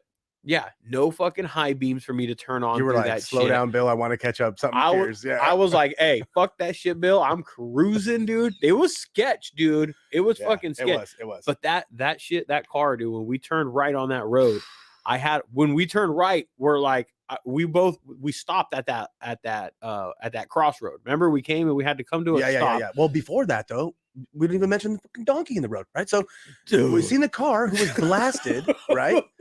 So then we crest the hill, and then I'm like, "Whoa!" Off to the right, I see like 3 or 4, like off the road, off the road, right? Big sons of bitches, full-grown donkeys, right? I saw giant, a couple youngin, and then I looked to the left, bam, one on the left, and then one obliterated in the road, bro. I mean, laid out, and I'm like, "Holy shit!" Homie just mashed that donkey. That's right? That's what he hit, dude. Right? That donkey was done. That car was fucking done. If that scene that would have been. But nasty scene in the day. I would say that was probably less than a minute before we got there happened. Oh yeah. Well, yeah, I would say because there was a little bit of a crest, and then right because so he hit it, probably stopped, figured fucking out, what the fuck? God, yeah, it came up the hill. Maybe 5-10 minutes at the most, bro. Dude, at the most, bro. Dude, very soon. And when we turned, because the other ones were just off the side of the road, still like, hey, dude, what the hell happened? They were standing on the side, going, "Oh shit!" I think they knew. They fucking were like, "Oh, get the fuck out of here!" Old Artie got blasted. Old Artie, fuck, Artie got blasted. Dude. So then it was like I know you already had like the premonition or whatever, but then for me it was like wah wah wah. Dude. Right? I was like, oh shit. And then it was like, welcome to Death Valley. Right? Yes. And then it was like, oh well, yes. And then for some reason the clouds went over the moon. There was a little slice of a moon, and then the clouds went over the moon, and it just was black, bro. It was dark as fuck, dude. It was like by this time it was probably like 6 o'clock. It may as well have been midnight, 2 o'clock in the morning. Didn't matter. It was pitch dark, man. Yeah. And then we get to the certain point where I thought you were gonna eat it. Dude, the dirt road. Oh my gosh, dude. And then I hit it, and then I was like, "No, Ray, don't eat shit." I was fucking, right? dude. My fucking butthole puckered up so bad, dude. You couldn't fit a grease BB up that son of a bitch. All of a sudden, it said road closed. Then you got to go left, X direction. You had to veer left. Yes. Oh my god. And then it was like, open gravel or whatever the fuck, right? It didn't tell me it was going to do football fields of cutout asphalt. Dude. That shit was bro, in the middle of the night, no lights, all of a sudden dirt, right? And then I knew I hit the dirt. I didn't hit the dirt, but we started riding the dirt, and then I knew that was going to kick up, and I knew you weren't too far behind me, right? And so I'm like, see this, Ray? Like, dude, it was the gnarly. It was probably one of the gnarly for me. I was already the donkey. I had the eerie feeling right before we turned. We stopped, dude, and we fucking made a pause. And if you want to talk about a surreal moment, like there was a surreal moment for me at that stop. That was Beatty Junction. Yeah, because we can either go left or we can go right, and right was fucking Death Valley, and we were fucking sitting there in the fucking pitch ass dark talking to each other with nobody around. Stupidest thing ever, too. Like we both have the same exact shit, and neither one of us got connected in our heads. I know we didn't even hook up our Bluetooth. We got Lexin, by the way. We need a send us a dumbass sheet on how to send us. That's exactly what we need. Yeah, send us for dummies. The dumbass Lexin for dummies. Yes, please, because we're fucking morons. We rode 1,000 miles and you didn't connect. Yeah, no shit, man. But that was one. that was a surreal moment, dude. I pulled up next to you and sat there, and we were in the middle of butt fucking nowhere, in the middle of dark, about to go into Death Valley. And I had that. Dude, I don't know why I had that feeling, dude. I had just had a feeling. I'm like, probably, I don't know, dude. I was just like, fuck, man. I got this weird feeling. And then 5 minutes later, that fucking donkey, dude. I was like, after that Arco and Beatty, that was like, when I rolled past that, I was like, that was the feel. Hey, though, you're right though. That guy was like waving us the fuck down. He was flagging, and we fucking slowed down. And I kept looking in my mirror, stopped, and I was like, and you were kind of stopping, and I was looking in my mirror, and I was like, hey, Bill, let's go, bro. You know what? That fool. Here's what I thought. I was like, fuck, I'm gonna have to turn around and go fucking shank this fool for Bill right now or something. Like shit's about to go. Eyes bullshit. Yeah, I'm all because I don't know who the fuck this fool is. We're in the middle. Nobody drives around a car like that though, bro. I knew it was fucked up. But I didn't know what was fucked up. See, what I was worried about, honestly, was just interacting with that human being. I was worried what he ran into. Yeah. I was thinking, fuck, did he fucking hit a car on the other side and it's even worse? Like, what is on? I knew, obviously, I figured something was on the other side. It was bad. But I was like, fuck Bill. Yeah. So I kept going. I was like just putting, and I just kept mobbing. I think it was you that kept putting. I was like, all right, fuck him. I was like, fuck that. I was going to stop, but what am I going to do? Not that I was going to stop. I saw him waving his arm. He was telling us, slow the fuck down. Yeah. And we did that. Once I relayed, and I made sense, because when we passed him, when we drove by him, I was confused as fuck. Yeah. When his car passed my motorcycle, I was like, what the fuck is happening right now? There's a bashed up car. This guy's waving at me. What the fuck is happening right now? How his car was on and running. That's dude. It was annihilated. So then we got past maybe like, I don't know, 15 yards past each other. Yeah. And now I'm like, come on, Bill. Oh, well, now it kind of clicked. I'm like, oh, fucked up car. Yeah. Telling us to slow down. Yeah. Something happened up ahead. Yeah. And then I saw you kind of slowing down, and he had no headlight. Yeah. So I couldn't see shit. He had some type of light. Your fucking light is bright as shit, so I may as well not see shit. All I see is a yellow dot by the way. Coming at you, yeah. So I'm like, Bill, are you stopping? I can't tell if you're coming at me. Because of that damn light. Yeah. And well, I just kept going, man. I was like, I don't need to shank anybody out here in Death Valley and shit, dude. But that was, dude, how big do you think that donkey was, dude?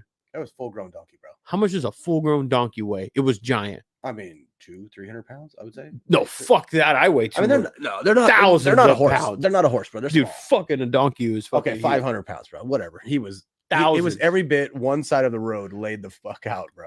Dude. Yeah. It was a full-grown fucking donkey, and that set the mood, bro. Oh, dude, it was sketch for me. I was cruising through Death Valley, and then the dirt roads, and then what were absolutely zero light, bro.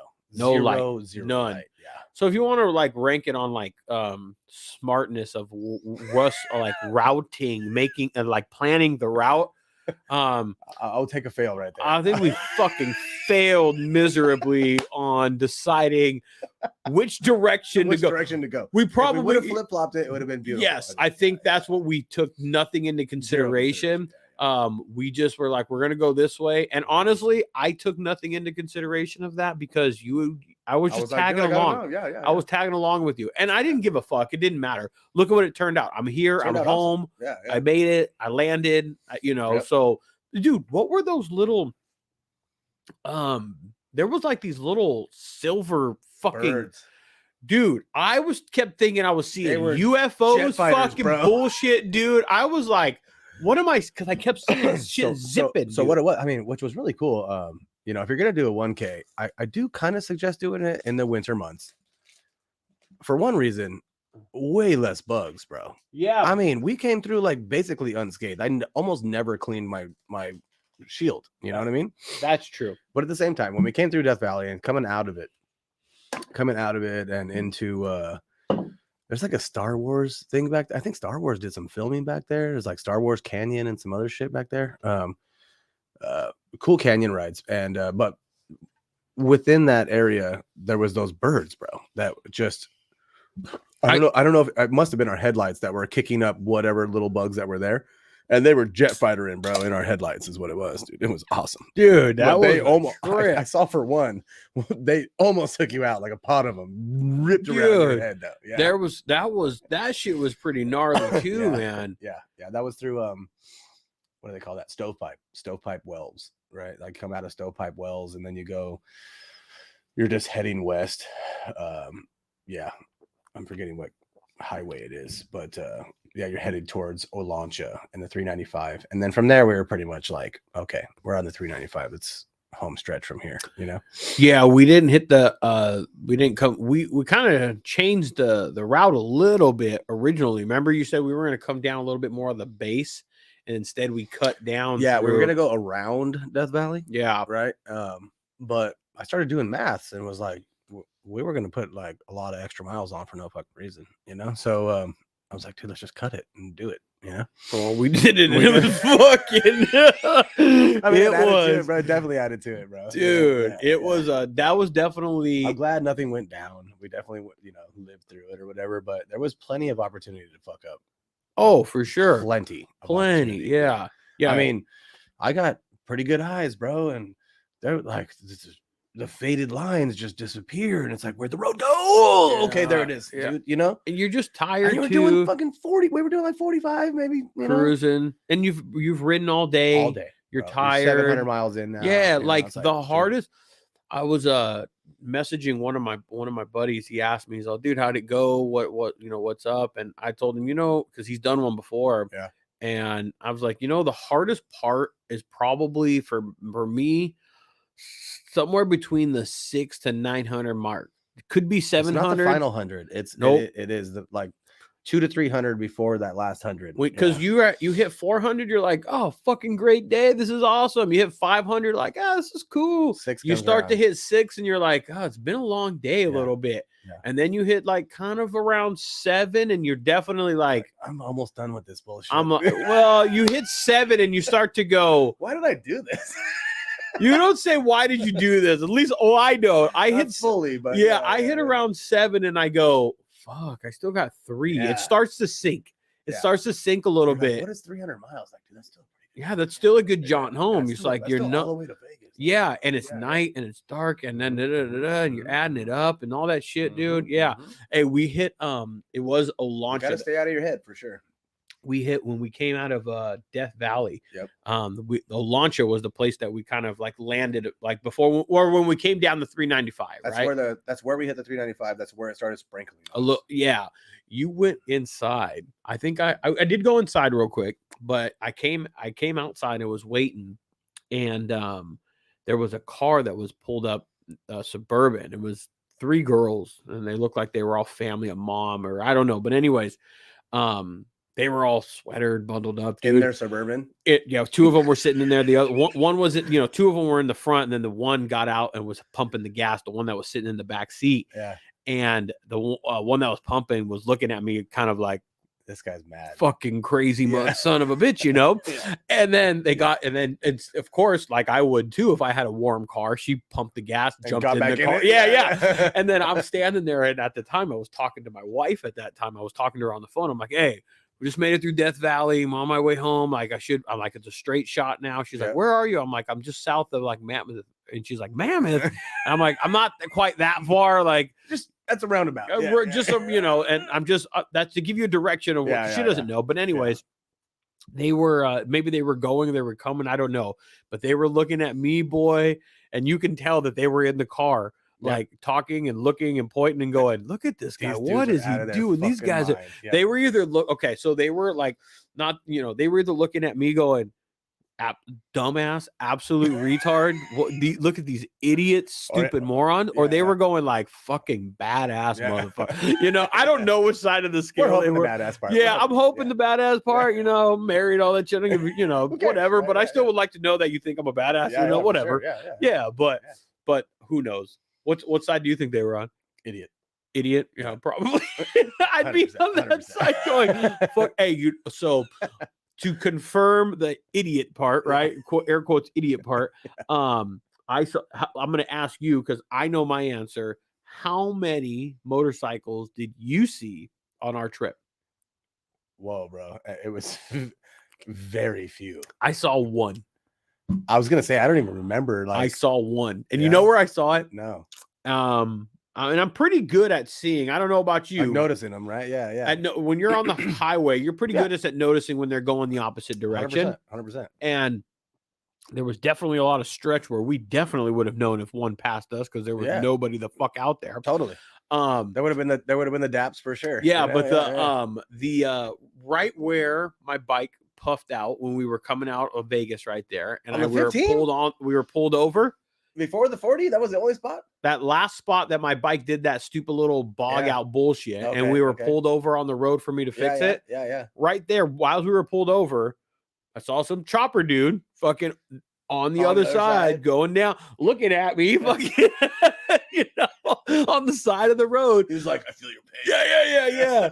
But that was the only motorcycle that I saw the entire time. We were the only idiots out there. Yeah, sure. Dude, the road. You know what? I think you even like sometimes when you're riding next to somebody, you just click. You start to understand like you're going that way. I'm going this way. Yeah. I know what you're doing. I understand what you're thinking. Right. Body language. Language.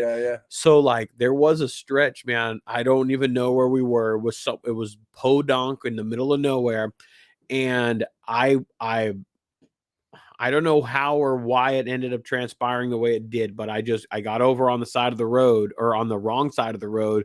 And it's almost like I saw you give like a head nod, like, oh, I know what he's doing. Like, I get you. I fuck with you because I I sat on that wrong side of the road. For me, I took the wrong side of the road to just see how long can I do this without seeing a car? Oh, yeah. Without going around them. Yeah. Without fucking like just going down. Just right on the opposite side. I went fucking miles, dude, and I was riding on the wrong side of the road the whole time. Yeah, I love that part. Dude, and that right there is a feeling where it's like, well, I love that when there's like 4 of you, right? And it's like there's 2 or 4 lanes or whatever. Yeah. And everybody has their own lane. Yeah. Whether it's the opposite direction or the right direction, and you're just like cruising down the fucking road. The highway. Yeah, dude.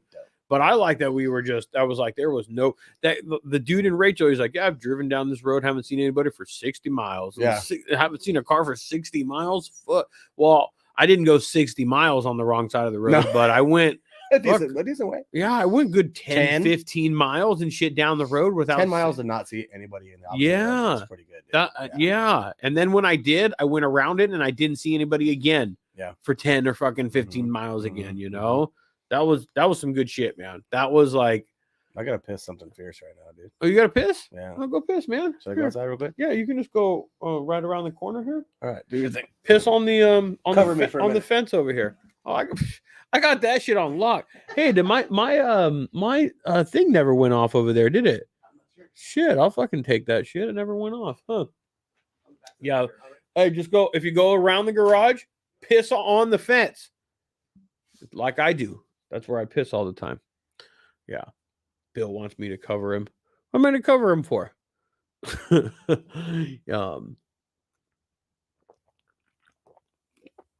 This is my fucking opportunity to drink some beer too and smoke a little bit. Anybody still fucking out there in the YouTube shit? Oh yeah. What's up, fuckers? Instagram? Yeah. Oh shit, man. Chopper Fest got fucking canceled this week. Damn. I'm bummed, but I'm also all right with it because I want to take my old man's bike out there. Gives me a little bit of time to do some work to it, to get some attention stuff done to it. And plus, if it's gonna rain, you want to do all that work and all that detail shit just to have it rain all over the place, So plus it's a venue that has to make money. I get it. If rain is gonna detour people from coming, which it is, it's going to. Not everybody is a hardcore enthusiast chopper riding guy, so people are just gonna come in their car, and if it's raining, they're definitely not gonna come. So fucking Chopper Fest, man. Chopper Fest. Yeah. It got canceled. Yeah, I know. I heard about it I think just Were you gonna come? I don't know if no. you were. No, you weren't going to come. Nah, I didn't have any Well, plans. maybe now you can come in February since it's in February. Oh, hey, Or would you come, or you're not interested in? oh yeah, I'm down. Oh, okay. Yeah, It's a good show, man. yeah. It just wasn't on my radar. Yeah, you know, and then yeah. Maybe now that it's in February. It's kind of funny that it was this weekend because this is actually a bye weekend for the hockey too. So this is like a crazy I gotcha. lapse in hockey owning every weekend, you know. So Hockey ruins your life, huh? bro, yeah. I don't hate it. I don't hate it. I love it. I'm like Yeah. you know, whatever. I'm like a team dad and shit. I tie like 8 or 10 pairs of skates, like too many times. That's cool, man. I like the kids. They're great. They're fun. Fuck yeah. But yeah, dude, this thing was great, man. It was fantastic. That last rip, you know, we started. Oh, that's right. Olancha. Olancha. We started getting sprinkled on. I got to throw on my I saw that fucking my Odin. My yeah. Odin, dude. That thing is a money, nice one. bro. It's so money. Bro. Yeah. That Odin. I can't remember exactly what it is, but it's their rain jacket, and it's perfect, dude. Is it? It's for motorcyclists. It was made by a motorcyclist for sure. It ticks all the boxes, bro. Well, they're up in Canada, so I think they know a little bit of cold weather. Okay. They're familiar with some cold and weather. you know, it's stupid thin and shit. It's just, you know, the rain part of it as well. You know, Yeah. but it just ticks all the right boxes, bro. Like the zippers are in the right spots. It seals up right, fits right. Fuck yeah. You know, the cuffs are what's up. You know, so anyways, if you got the right gear, you know, you got the right gear and you got the right mindset, you do have to slow down a bit, right? And you can't go ripping in turns and shit, right? And stay out of the puddles and stuff. But you can ride in the rain whenever the hell you want to, dude. Yep.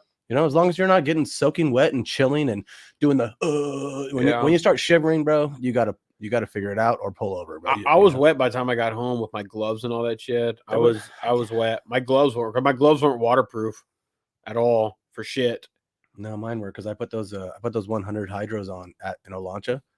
Just the 100%, bro. I love that shit, dude. I'll have to check them out. Yeah, my gloves like right here too. Like I think they come out of like Victorville or something. That was the one thing I was like, oh fuck, if I get rained on, my gloves are not gonna fucking sustain for shit. Yep. I brought an extra pair of gloves, but they were leather. But again, they'll just be wet. Yeah, you know, they just soak through. Yeah, right. It'll just fucking soak through. Yep. But luckily, it did until the last fucking leg, dude. Yeah. From Olancha basically down to 395. That was pretty clear moving. Came all the way down to, and we tied into the 14. We took the 14 all the way down. Yeah, once you come down into there, you're pretty much on.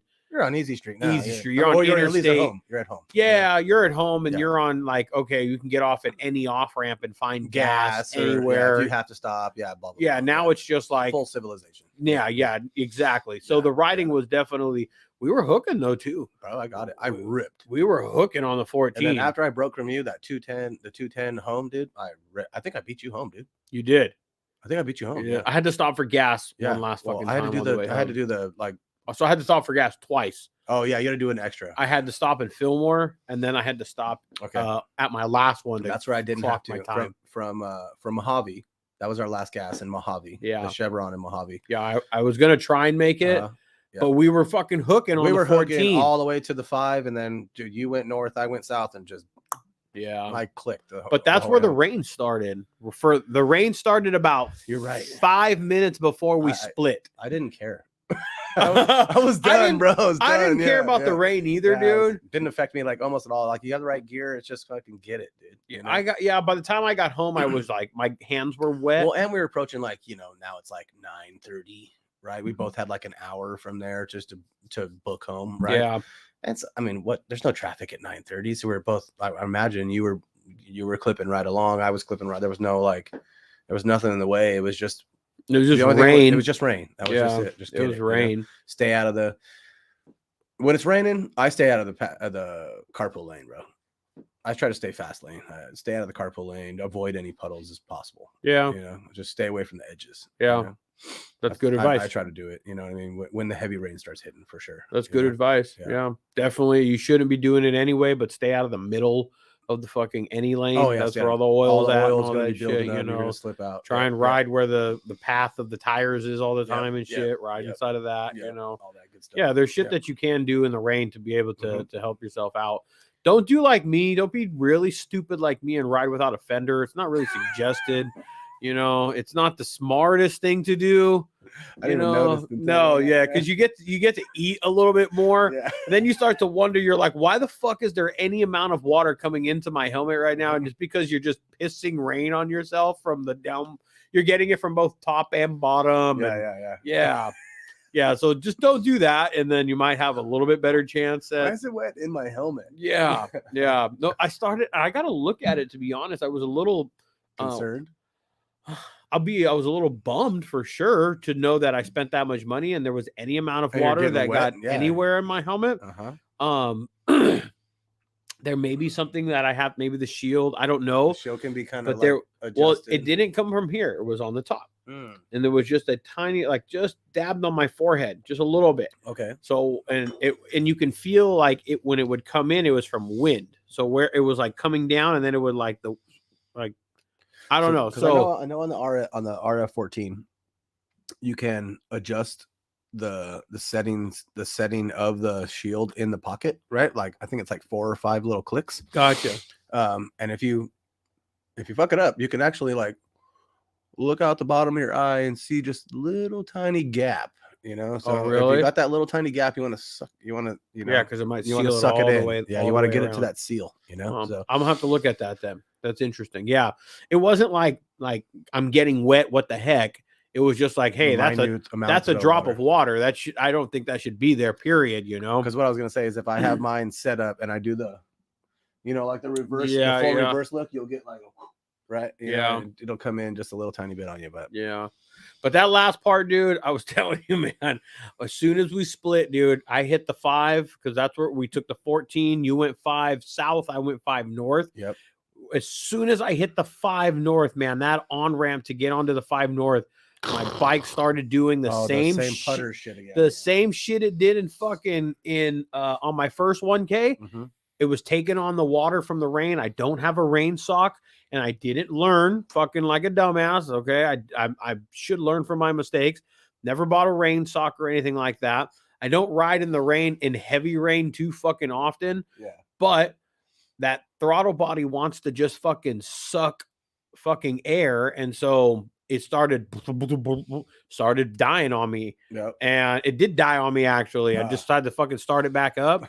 Just fucking found a nice, happy little spot and had to just fucking get it home and just baby that shit home. That's how I beat you then. Yeah. Well, there was also a little factor. I wasn't trying to fucking race. I was just like, I'm trying. Well, I mean, not like that in that sense, but because of where you're at and where I'm at. I mean, we're 2 hours. You had to backtrack. We're 2 hours away from each other. Yeah. You know what I mean? So when I made the loop, I knew that you were doing the long loop in the morning, right? To meet me here, right? And then we did, and then where you broke off was slightly shorter than my loop back to the house. Yeah. So that's how it kind of worked out. Like I think I was I'm at a total of like 10:55, and I think you're at like just a little over 10:80. Yeah. When in the beginning, your first leg was 120 miles and mine was like 50. Yeah. You know what I mean? But it ended up working out in the long run. Yeah. So no, it was a good day, man. It was a damn good day.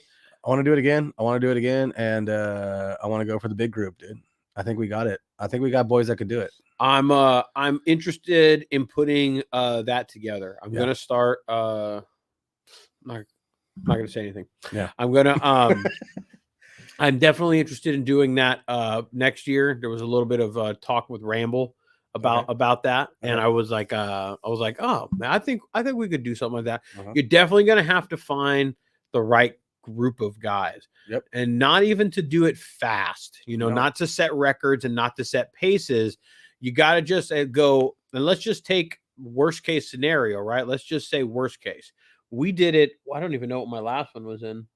What did it say? That one says like 19 something. 1922. 1922. Yeah. Yep. Okay. So I did it like an hour. What do we do ours in? 17:09. Okay. So should have shaved a shit ton of time off of that one then. Yeah. I didn't. The first one was 16:03 for me. Oh yeah. And I definitely know that I could have shaved time off of this one without a doubt. Yeah. 100%. Without a doubt. I forgot where I was going with that shit. We were talking about setting up for next year. Dana. Oh yes. For the next one, you have to let people know, and you got to get the right group of guys that gonna know, hey, plan on going out and being out for, let's just say worst All case, day. 20 hours. All day. 20 hours. Yeah. Worst case. Well, I wouldn't even say worst case. Worst case, I guess, would be Full breakdown, you're 24, fucked. 24 fucking hours. 23:59. Right. You know, worst case scenario, plan on not being and sleeping for 24 stinking hours. Okay. Yeah. You know, Yep. but best case scenario, be realistic. 18, 20 hours. 20 hours. Let's say realistic, really fucking nice to have would be like, wow, that'd be incredible with that many guys. And especially 15 hours. Yeah. 15, 16 hours. Because it would be tough with that many guys, dude. The reason I was thinking about it is like, you'd have to get guys with so many experience. directions. So that's why I always say it. Like, I know we talked about it just a little tiny bit, right? But it would almost be like, it would almost be best to be like a crew and you straight up meet at a hotel and back to the hotel, like in one day. You know what I'm saying? Or a one way, or like I was saying, like a one way 1,000, and then you do 2-3 days, like over the weekend, chilling, and then like 1,000 back. You know, when you can do that stuff is when you go to like Sturgis. Yep. You go like a big rally, or you go somewhere where like there's more than 1,000 miles to get to that thing. 100%. You make one leg of that shit. Like just go to my folks' house, bro. Oh, that'd be dope. I would like to go up there. Like I've seen some pictures and shit. We only hit the tip of the iceberg when we went up there into Yellowstone and shit, dude. I mean, we literally just dipped our toe into Montana for sure. Like we kind of just went like, we're gonna. Yellowstone is a beautiful dip of the toe. Oh, right? But, that shit was amazing, dude. But yeah, that's a dip of the toe in Montana. Oh, it definitely makes you want to go back. Yeah, and it was. I have to go back because, I know like when we went, the damn fires were going on, so we didn't get to really see like the Grand Tetons like we were fucking like, you know, I didn't get to see some of the stuff because of the smoke. I did feel for you there because the view of the Tetons from that road out of Jackson into the south. That back road that we took, bro, it's amazing. I mean, I could show you pictures when I came through. And it was just like, no, don't do that. No, I know, but I'm pissed. Totally. I mean, you know, those crazy pictures with clouds and sun, you know, sunbeams on the mountain. And, oh, dude, it's beautiful. Yeah. But, well, I'll go up there again. Yeah, you should. You With know? the family. Yeah. Beautiful vacation. And your parents live up there now. Yep. Right.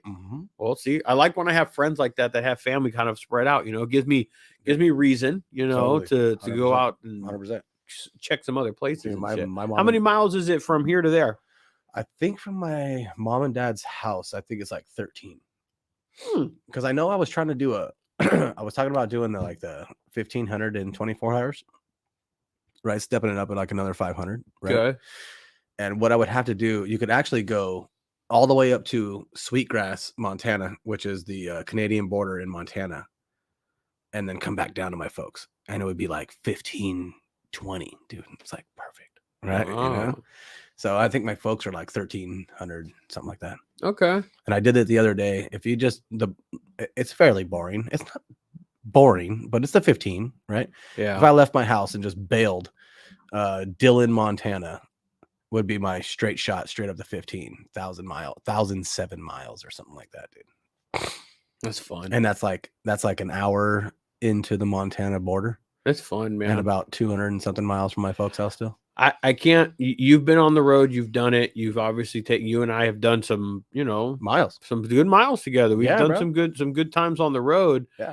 If I mean, we did a 5-stater, 4-stater, 5-stater, a lot of states. Yeah, we hit a lot of states. Yeah. If you've never done it, I highly advise it because, going to the bar and going to the show. And going, you know, to the rally and going to Neptune's and going to the Rock. Those are all cool places. I like going to them. Yeah. You know, they're fun to go to. Challenges are cool, man. They're social. Challenge yourself. They're social, you know, and they're, and there's the social aspect. And then I like seeing the bikes and I like seeing that stuff because I do geek out on that shit as well. You know, I like seeing the mechanical aspect of it. So there's definitely reasons for me to enjoy a show and go and benefit from going to Neptune's Net or any of these other places where I can see but bingo. But sometimes you need therapy, bro. A lot of miles therapy, bro. Road therapy, just all day. I figured out so how much many words shit. did we talk to each other that day, bro? Like what the fuck? Why? How much gas do you need? We saw very many. Not much, man. I was almost glad that we didn't connect. Yeah, it helps. You know, it was like I figured out a lot of my things in my life Shit that that I you needed needed to just think to about. sort out, you yeah, know. right? Yeah. There was a good time where I just turned my shit off.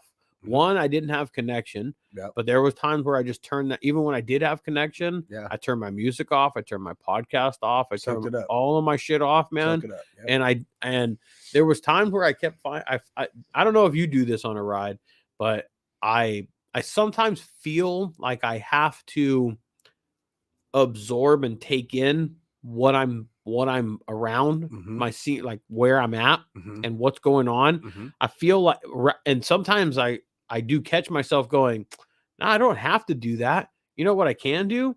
I can just sit right here and just zone and just stare fucking into blank space right now and Mhm. just think right now. I gotta watch that aspect though, because when you go into stare mode, you know, you lose the ninja mode that you got to be in when you're on a motorcycle. Yeah, but not in Right. the roads that we were out there when on it's fucking. dead, when it's dead straight. That's what fucking I'm talking monotony, about. Yeah, if I'm talking the 210 freeway and shit like that, yeah. no, of course not. Yeah, But I'm yeah. talking about like and that's why. Mhm. This is why I'm saying that you got to go out and You gotta get have out. to exactly because you can open up, because you can let loose Yeah. for a little while. You can you let can go of the day-to-day splitting lanes traffic that we deal with and a million that people shit. around you at all times, right? you could Yeah. do a little bit of that on the 40 freeway. There's certain Yeah, yeah. stretches where you're going to be able. There's going to be a car around you here and there, but You you're can not going to blaze have. past a You're not going to have to big be rig so anytime. In tune with Yep. fucking dodging bullets left and Yes, right, so to yes. speak. You know. Yep. But there were some of those states of the times on the road where I was just like thinking, I don't have to think about another car on the road. I'm just fucking. I took moments for myself basically, Yeah, and I don't yeah. think for me that's where. Well, I don't think enough people on a motorcycle go out Have that there and opportunity. find that. Mhm. And no, you have the opportunity because they don't go and fucking search for it. They don't go and fucking find it. You know. Yeah. Because there was times where I just sat there and for a good half hour, I just sat there and went, I'm just thinking, I'm just zoned. I'm just Totally. zoned. Just so happen to be on a motorcycle right now, right? I don't hear any other noise. I don't hear anything else. I'm just fucking, like Yep. and when you find that Zen, for me, that's where the Zen is at, Mhm. and that's why I need motorcycles, Mhm. Mhm. Sometimes it's sitting next to the bike drinking a beer. I don't know, but Most of the time it's right in it, behind the just bars with that behind shit, the bars man. and just floating with whatever is right there. Yeah. Whether it be straight full involvement canyon riding or dead monotony desert road, in my own head. Yep. Completely out of the scenario. Yeah. But you're still on the motorcycle. That's it, man. So what would you suggest for people? This is something you would encourage people to go and do a 1K in a day, and then what would be your, I guess, advice to maybe people that are gonna So for one, it's not a new booty's task, bro. You need to have motorcycle experience. a little before season. You gotta be a little seasoned. I'm not saying you got to be years invested, right? Okay. Some road knowledge. How about that? Some knowledge. Yeah. Some knowledge of Some- you got to some- have yeah. some basics of Yeah, exactly. I would say, don't. If you have done the same exact thing on your motorcycle and that's all you've done on your motorcycle, you're not ready for a 1K. yeah. Right? You need to test the waters of a minimum run, of a 250 run and back, a different canyon, an out of state, this and that, right? 1K is abusive, bro. You got to be ready for it. It's a lot of miles. You got to be ready for it. There's Yeah. no you can't just be jump on a bike and expect your ass to handle that, for one. Yeah. You'll be dead legged. You'll be this, that, the other thing, Yeah. Hydrate, Yeah. maybe Don't not too much, so you overhydrate. don't fucking have to piss every fucking break, right? Not But, overhydrate. yeah, but don't cheat yourself either, man. Don't do a binger with your boys the weekend before and think you're gonna do a 1K afterwards, bro. Yeah. You're gonna suffer hard, bro. Yeah. You might make it through it, and you might be able to have accolades afterwards or whatever, right? Like you're some kind of hard ass because you were a drunken fool who did a 1K or whatever, right? But at the same time, I think it's cool to challenge yourself. Yeah. It's not, you don't have to do it, right? I mean, I've been trying to get Dave to roll with me on a 1K, right? And he's like, bro, I got nothing to prove, bro. And Well, I'm like, what? Dave, you have nothing to prove, bro. That fool's done a lot more miles than Oh, a lot of us dude. in a year. They fucking nothing, bro. and nothing, so I can totally But understand. he's like, dude, I like 750. He's like, 750's it's like what I want to do in a day. And I'm like, well, 1,000, it's only 250 more, bro. Yeah. It's not so much, but it's just not on his, anything. it's just not on his priority list. Yeah, you know? no. Yeah. But I don't think it's a, from a riding perspective, Dave fucking put down more fucking miles than I wouldn't say anybody I know, but he is high up there. homie sneezes his way to Utah, bro. Dude, like, fuck. Yeah. Like he's So yeah, I get it. It's not for everybody, and it's not like a prove anything. Yeah. It's just kind of like a I did that. I did it. Kind of I did it, you know. And the patch, maybe, I don't know. You're I think it's more of like it's not even so much about the patch. It's just kind of like here's an opportunity, like, oh, here, I got this one from what I did one this year. And you do one of these every year. Yeah, I'm just it's kind of a challenge, right? Yeah. For me, and maybe it's an old guy thing, right? Like, I'm not an old guy yet. You know what I'm saying? I mean, like me and you were like we're like months apart, right? You know what I mean? So it's just I'm not an old guy yet. Yeah. Dude. Like I can still do this. Yeah. Right. Like, and there's other stuff, honestly, like if you don't think it's a big deal or it's not that difficult, or I don't know, even I wanted to throw the challenge of having it done in the winter. I wanted to like doing one in the winter was like a nice little extra. Not some perfect environment. Yeah. 1,000. Yeah. I did the other one in July. Oh, okay. I did it in July. Okay. It was a little warm, but it was fucking nice. I hit some hot and I hit some cold, but it was tolerable, right? Yeah. I hit a little bit of rain, but that was like desert monsoon bullshit type stuff. And in my opinion, I would much rather do a winter than a summer any day. I don't want to heat, dude. I don't want to melt. I would much rather be cold because you can fight cold. Yeah. That heat, bro, you can't get naked and ride a motorcycle, bro. That's true. You know what I mean? And even if you get naked, my white ass is just gonna get burned to shit anyway. So it's like, you know, I can't do it. Right? You saw me. I tried. I was glad I recovered that day. I'm glad I recovered within what, like 30, 40 minutes or something. It wasn't that bad. Yeah. Dude, you know? But yeah. Well, we've all had our moments. I've had mine too. Yeah. I fucking passed out on the side of the road as well. Yeah. Full on blacked out on the side of the road, man. You did. Yeah. I almost forgot that you had your moment on the side of the road as well. Yeah, bro. Yeah. That was on our big ass trip that we did. That was the day one of the big trip, dude. Can you imagine if I fucked that up? Day one was a bad day. Day one, I lost my GoPro. 24 fucking degrees that day. Yeah, we rode through some rough shit that day. Yeah, I lost my GoPro. You fucking hurled. I hurled. It was a rough fucking first day. Yeah. But it was great first day. You know, we made it to Dave's folks' house. They treated us like champs. Oh, they fucking fed us like kings. Dave spotted us. Dave was like, Dave fucking, hey, bro, I got you guys a hotel room. Yeah. I was like, I know. I'm like, all right. Yeah. And then I was for sure me and you were about to share a hotel room. He's like, fuck yeah. He's like, no, you guys are grown men. I'm like, I passed out so hard that day. I took a shower and passed out like nobody's. I appreciated the shit out of that, though, by the way. I called the desk. And I was like, yo, I need a wake up alarm. I set the desk alarm and I set my phone, bro. Because I was like, yo, I had like a little heat thing, dude. I think I might not wake up in the morning. You know what I mean? I set 3 alarms. I don't think of that shit. I just set my fucking alarm. I'm like, fuck, I gotta get up early. I'm bankrolling all of my shit on that. I set my alarm correct. Fuck it. Roll the dice, baby. Roll the dice. All 3 of them, bro. I said all 3 of them. Well, it was a good fucking time, dude. I will encourage people to continue to do one because I saw so much shit. I experienced so much shit.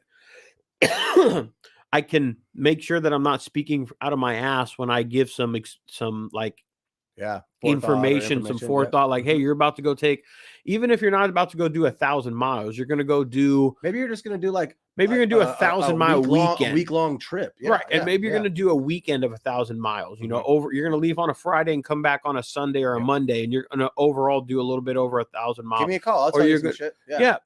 Hey, what are you packing for? Where are you going? Have you checked the weather? Do you know like what gas stops do you have? Stops, like, I can provide you some information, you know, and it doesn't necessarily mean that just because you've done 1,000 miles in a day means you know how to do that. Now you're some like, not at all. Because you could be like, you know, he's mutual, so I use him as the example. Dave, you can be like that, where he's like, I'm just not gonna do it. But the guy can fucking give you some advice on how to like go and pack for some serious significant miles and shit. You know, so you don't need to do it, right? Yeah, no, but it's nice to have that little experience and knowledge underneath your belt It's a club thing, dude. Yeah. It's kind of like I guess so. Yeah. It's you a know, little it's accolade. It's a motorcycle club thing. It's a notch on the belt, That's- you know. It's kind of what it is, you know. Yeah, man. You know, But- it's a bullseye at darts, bro. Yeah, It's just like yeah. some shit. You know? And some people look at it like, I'm not tooting horn. I'm not fucking, you know, it's an accomplishment for sure.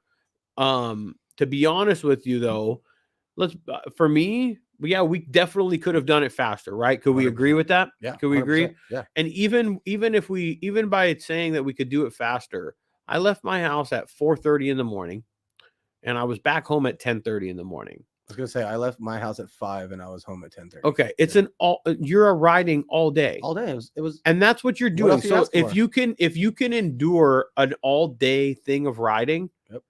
then you can probably take this on. Think of it that way. Yeah, you're going to take on 1,000 miles in that whole day. You're Yeah. not just fucking like you're not just going to be away from your house from 4 to 10 o'clock. Let's put it this way.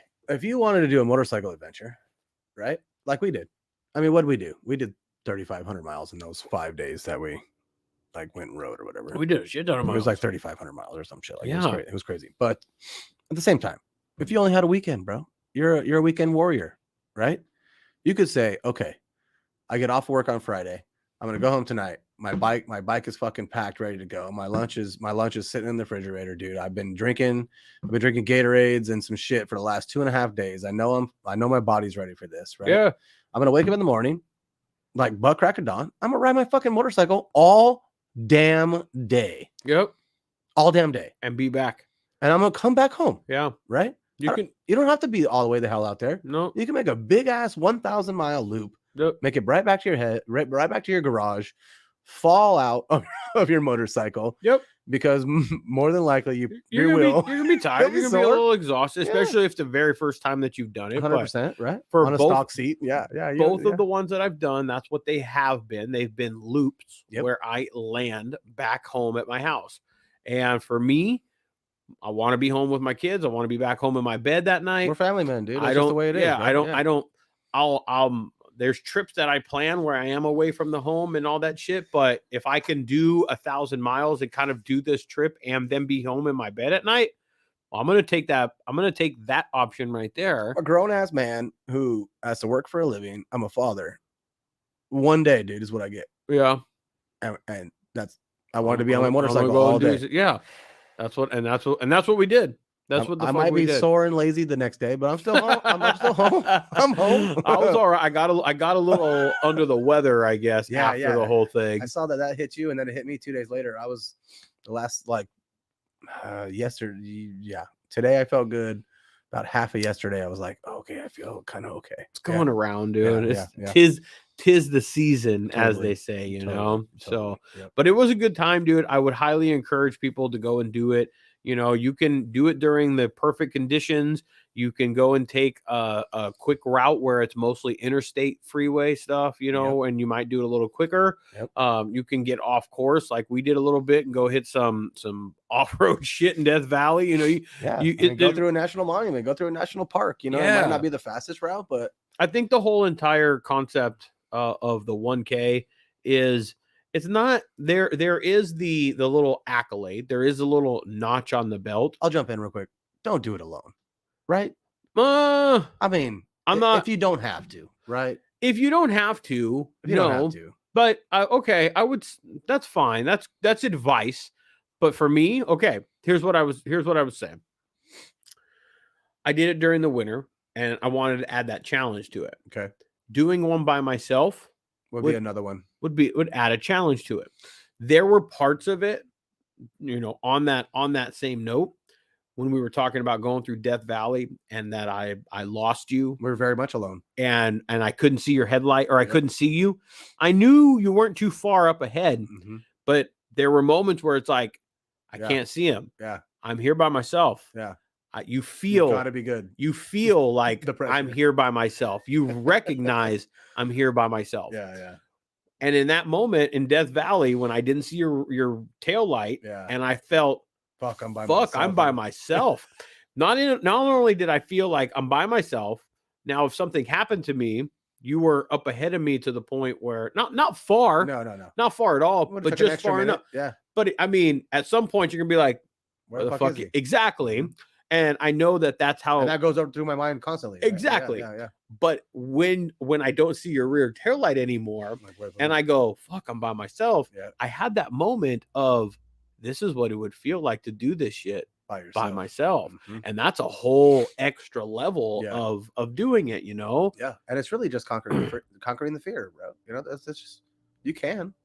Yeah. Just don't be scared. It's I think that's what it is, man. Yeah. You kind of have to just I think you do have to dive in a little bit. You're Mhm. gonna have fear. If Trust your I shit. think the very first time you go and do a long distance trip on your motorcycle, whether it's overnight with a group because Yep. it's a long thing, Yep. or with a group, there's always the fear of being the one.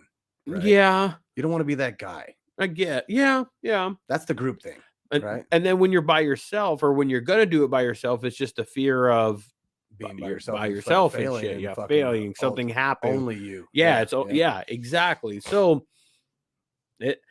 go out there. You have to kind of, so if you don't have fear with it, then you might not be, I don't know, I'm not saying human, but that's cute. It's human like to It's feel, nature. to feel like, Yeah. oh shit, man. Yeah. Oh shit. Can I do this? Can Yeah. I do this shit? Yeah. You know? Yep. But I think the 1,000 miles in a day, it's an accolade. It's a damn, you did how much miles? It's Yep. cool. It's all that, right? Yep. But what the bigger picture for me was, hey, I went and saw there was some shit along that route that I've seen, but there was some shit along that route that I've never seen. And like that, I think is when you're gonna go and you're like, that's what 1,000 miles will do. Yeah. If you go run 1,000 miles, chances are, unless you're just doing it to like, you know, try and some straight shot shit. shot. I'm trying to get from point A to point B as fast as I can because I'm traveling or something. Yeah. But if you're doing it for like a leisure, or you're doing it something like we did, you're definitely going to see some shit that you have never seen and some cool shit along the way. And I think that's really what the drive home is. It should bring something like that to you. And I would almost say, if you're going to do a 1K, almost design it around something you haven't seen before. Yeah. You know, that one canyon you haven't ridden before. Like maybe you're a Google Earth weirdo like I am, or like my brother-in-law is, and you just float around and you look for fucking twist-turny weird roads, bro. You know, you're like, how do I get over there, dude? You know? And yeah, you just get yourself there. You know what I mean? Like, or maybe it's even a homeboy who moved a couple states over, dude, and you just want to go out there, and because it's timed or whatever, yeah, maybe you saw him a week or a month ago, and you're just gonna go out there and crack one beer, fucking bro, dabs, and fucking turn around and get it. Turn around and come home. Yeah, it's a reason to do something stupid. You know, just do it. Adventure. I think that's part of it, man. You will enjoy the time out there. You won't regret it. You know, you will. The only way you'll regret it is if, you know, shit hits the fan and you know, everything goes sideways, right? Yeah, but that's a story. As long as you make it home, as long as you're breathing, you know. Yeah. If your bike breaks, if shit happens, you know. You know, that's part of. I tell, you know, it's like one of those things you tell your old man. You know, you're like, hey, Dad, I'm gonna go do fucking 1,000 miles in a day. He's like, that sounds self-abusive, right? And I was like, well, that's your first inkling to it, is that all it is self-abuse. Yeah. Right? And I'm like, you don't. And this is weird because it's coming from motorcyclists. It's been a long time. Right? It's been a really long time. But to ride your motorcycle all day and be a biker or motorcyclist, right? Because I don't want to say biker because that's got its own weird thing, right? if you don't want to ride your bike all day, you're not doing it right, dude. Yeah. You know? Yeah. You know, remember when we took that trip, I think it was in Jackson. Okay. I think it was in Jackson. Dave's line. Dave's line. And we sat down for dinner and we were like, fuck. Yeah. I don't remember what we said. Like, I'm fucking tired. Yeah, we said something, and Dave was like, well, we did say we wanted to ride our motorcycles all day, like, or something Told like you boys that. We're gonna ride our motorcycles. Yeah, and something like that, dude. So, and that's what we did. We rode our fucking motorcycles all day long. It's abusive, but like fucking a lot of the shit that you like is abusive, bro. I don't know. You know, what are you gonna say? What was our longest stretch on that trip? About 600 miles? I can't remember. I think it was like 600-700 miles was one of our longest. Something like that. I think that, and I think that longest day. I think that night was our longest was that to- that stretch. Yeah, from Utah to Jackson. Jackson. Yeah, I think that was our longest. And we came stretch. in, and remember we came like it started warm in Utah, and then it ended up butthole Yeah. freezing as we came into, Yeah. where none of us were Smoky. quite prepared for it. Yeah, Yeah. But yeah, Well, shit, man. Fuck, we're 2 hours into this motherfucker. yeah, we chatted the shit out of Damn, it. holy crap. This thing went by really fast. Wow. Kind of like a 1K, bro. It takes all day. Wow. That went by no joke, dude. I usually am like kind of like peek down at the thing really fast every once in a while. And it felt like, wow. Yeah. Well, do a 1K. I think Yeah. it's I think you'll enjoy it. Prepare your bike, go over it, make sure you look at it, get it prepped. You can if you have a newer bike, definitely that you probably have some more confidence if you have a newer bike. Yep. If you have a air quotes chopper like mine, where it comes apart and goes together, comes apart, goes together. Know your bike though. Know your, and that is one of the. I got to tell you, your confidence when we pulled over and the bike was fucked. Like I was like, "What the fuck?" And you were like, "It's all good." To a certain bit, I was like, "This arrogant motherfucker." Right? Like, we just pulled over. We just pulled over on the freeway, and this one's acting like, "Just chill." Right? Oh my god! Like, bro, we got 900 miles to go, bro. Oh shit! You're. I can see that. You're right. Yeah. On the other end of it, I'm like, fucking like, God, that's embarrassing because I know how to fix this piece of shit. And on the side of the road. Don't worry, bro. I know what's Don't wrong. worry. I know what's wrong with this piece Yeah, of yeah. shit. I know how to get us back. Don't worry about it. Nice. That's funny, man. Nice. No, but that's true though. If you do know your way around the bike, you can, I guess, you can handle shit like that, not panic, things of that sort. My wife is the one. God, she panics. She worries. My wife's a worry wart to shit, man. Mine too. Yeah, that's women. That's how they are. But I don't. In those cases, she would freak. When they the got fuck guys out. like us, that's how they are. But that's also true. That's also true. As well. I'm a bat out of hell and shit with the stuff, man. So, but yeah, we're gonna plan another one, right? That's our goal. Little sneak peek for next year, what we're planning. So if anybody that listens and may be interested in joining us, message me. You can even message Bill or just kick the can around. But our goal next year is to set the record for the biggest group for a 1K. We're not trying to crush the fastest time or anything like that. Plan is to set a decent time for the Yeah. I would love. I mean, okay.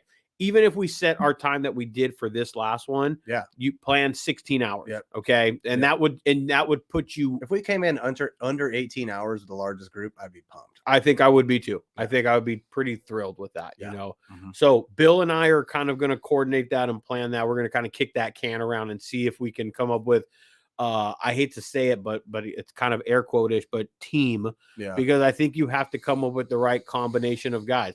I think it's not just a group. It's not just a group of guys. I don't think you can just be like, hey, I know a guy with a motorcycle. I want to do that. It's like, well, have you ever done what's the farthest? And it's not, doesn't necessarily mean, but have you done a 500-mile day? Yeah. And exactly. You got to kind of have a starting point. If you've done 100 miles and you're like, I just want to be part of that. And maybe we'll talk to Ramble and Wild Ass, and we'll get like a sponsorship, and all of us. All of us will run around with Wild Ass. Dude, I've seen those things, man. My buddy Denver with the V Twin Life podcast, he has a little sponsorship and stuff with them. Man. Swear by those Wild Asses, bro. I heard great freaking things about him, dude. Hey.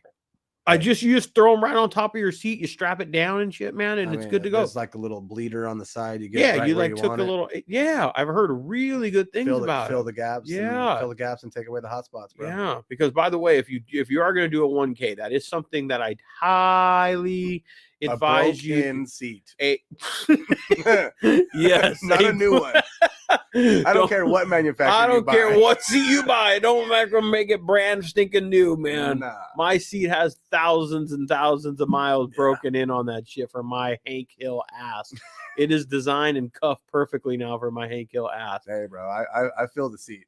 And it ain't no better with some cushion back there. That's all I gotta say. It's still 1,000 miles on your fucking ass cheeks, dude. It sucks. Yeah. That's where the season comes in a little bit. You know, if you've only done 200 and 300 and your ass is hurting after 200, 300, you're gonna die. You're gonna hurt after fucking 5. So you better be prepared to like know how to ride your motorcycle on painkillers. I don't mean to I don't think neither of us make it mean to sound like so like gruesome and terrifying. But it can be, bro. But it can be depending on the rider and just on your experience. On the wrong seat, your experience, you can really abuse your body. Yeah, you know? It's 1,000 fucking miles. So we're gonna plan that. That's gonna be I may try and coordinate that one and then also do my own maybe for 23, a little bit of like, a little bit more, smaller one. Doing solo is one that I would like to coordinate, for myself. Yeah. Just a solo trip, and just. I kind of had one already kind of planned with Dave, actually. Did you? We were talking about doing not if you do with Dave. Doing one with, for the EDR. We were talking about doing a pre 1K down to Cabo San Lucas. Oh shit! Rosarito to Cabo San Lucas is like 1,024 miles. Damn. Feel like doing it in Mexico? No. I don't know. that'll add an element. Yeah, that'll add a whole nother element. Not a good element for my ass. Bro. I ain't scared of Mexico. Mexico's been beautiful every time I've been there. Bro. Not a good one for mine. So, well, we'll kick that off. We'll try and sort that out. We'll try and do it during a decent time of the year, so it's not too hard on everything and everybody. Yeah, but I appreciate you absolutely throwing the line out there and kind of seeing if I was going to take the hook on your challenge and saying, hey, I'm doing this one.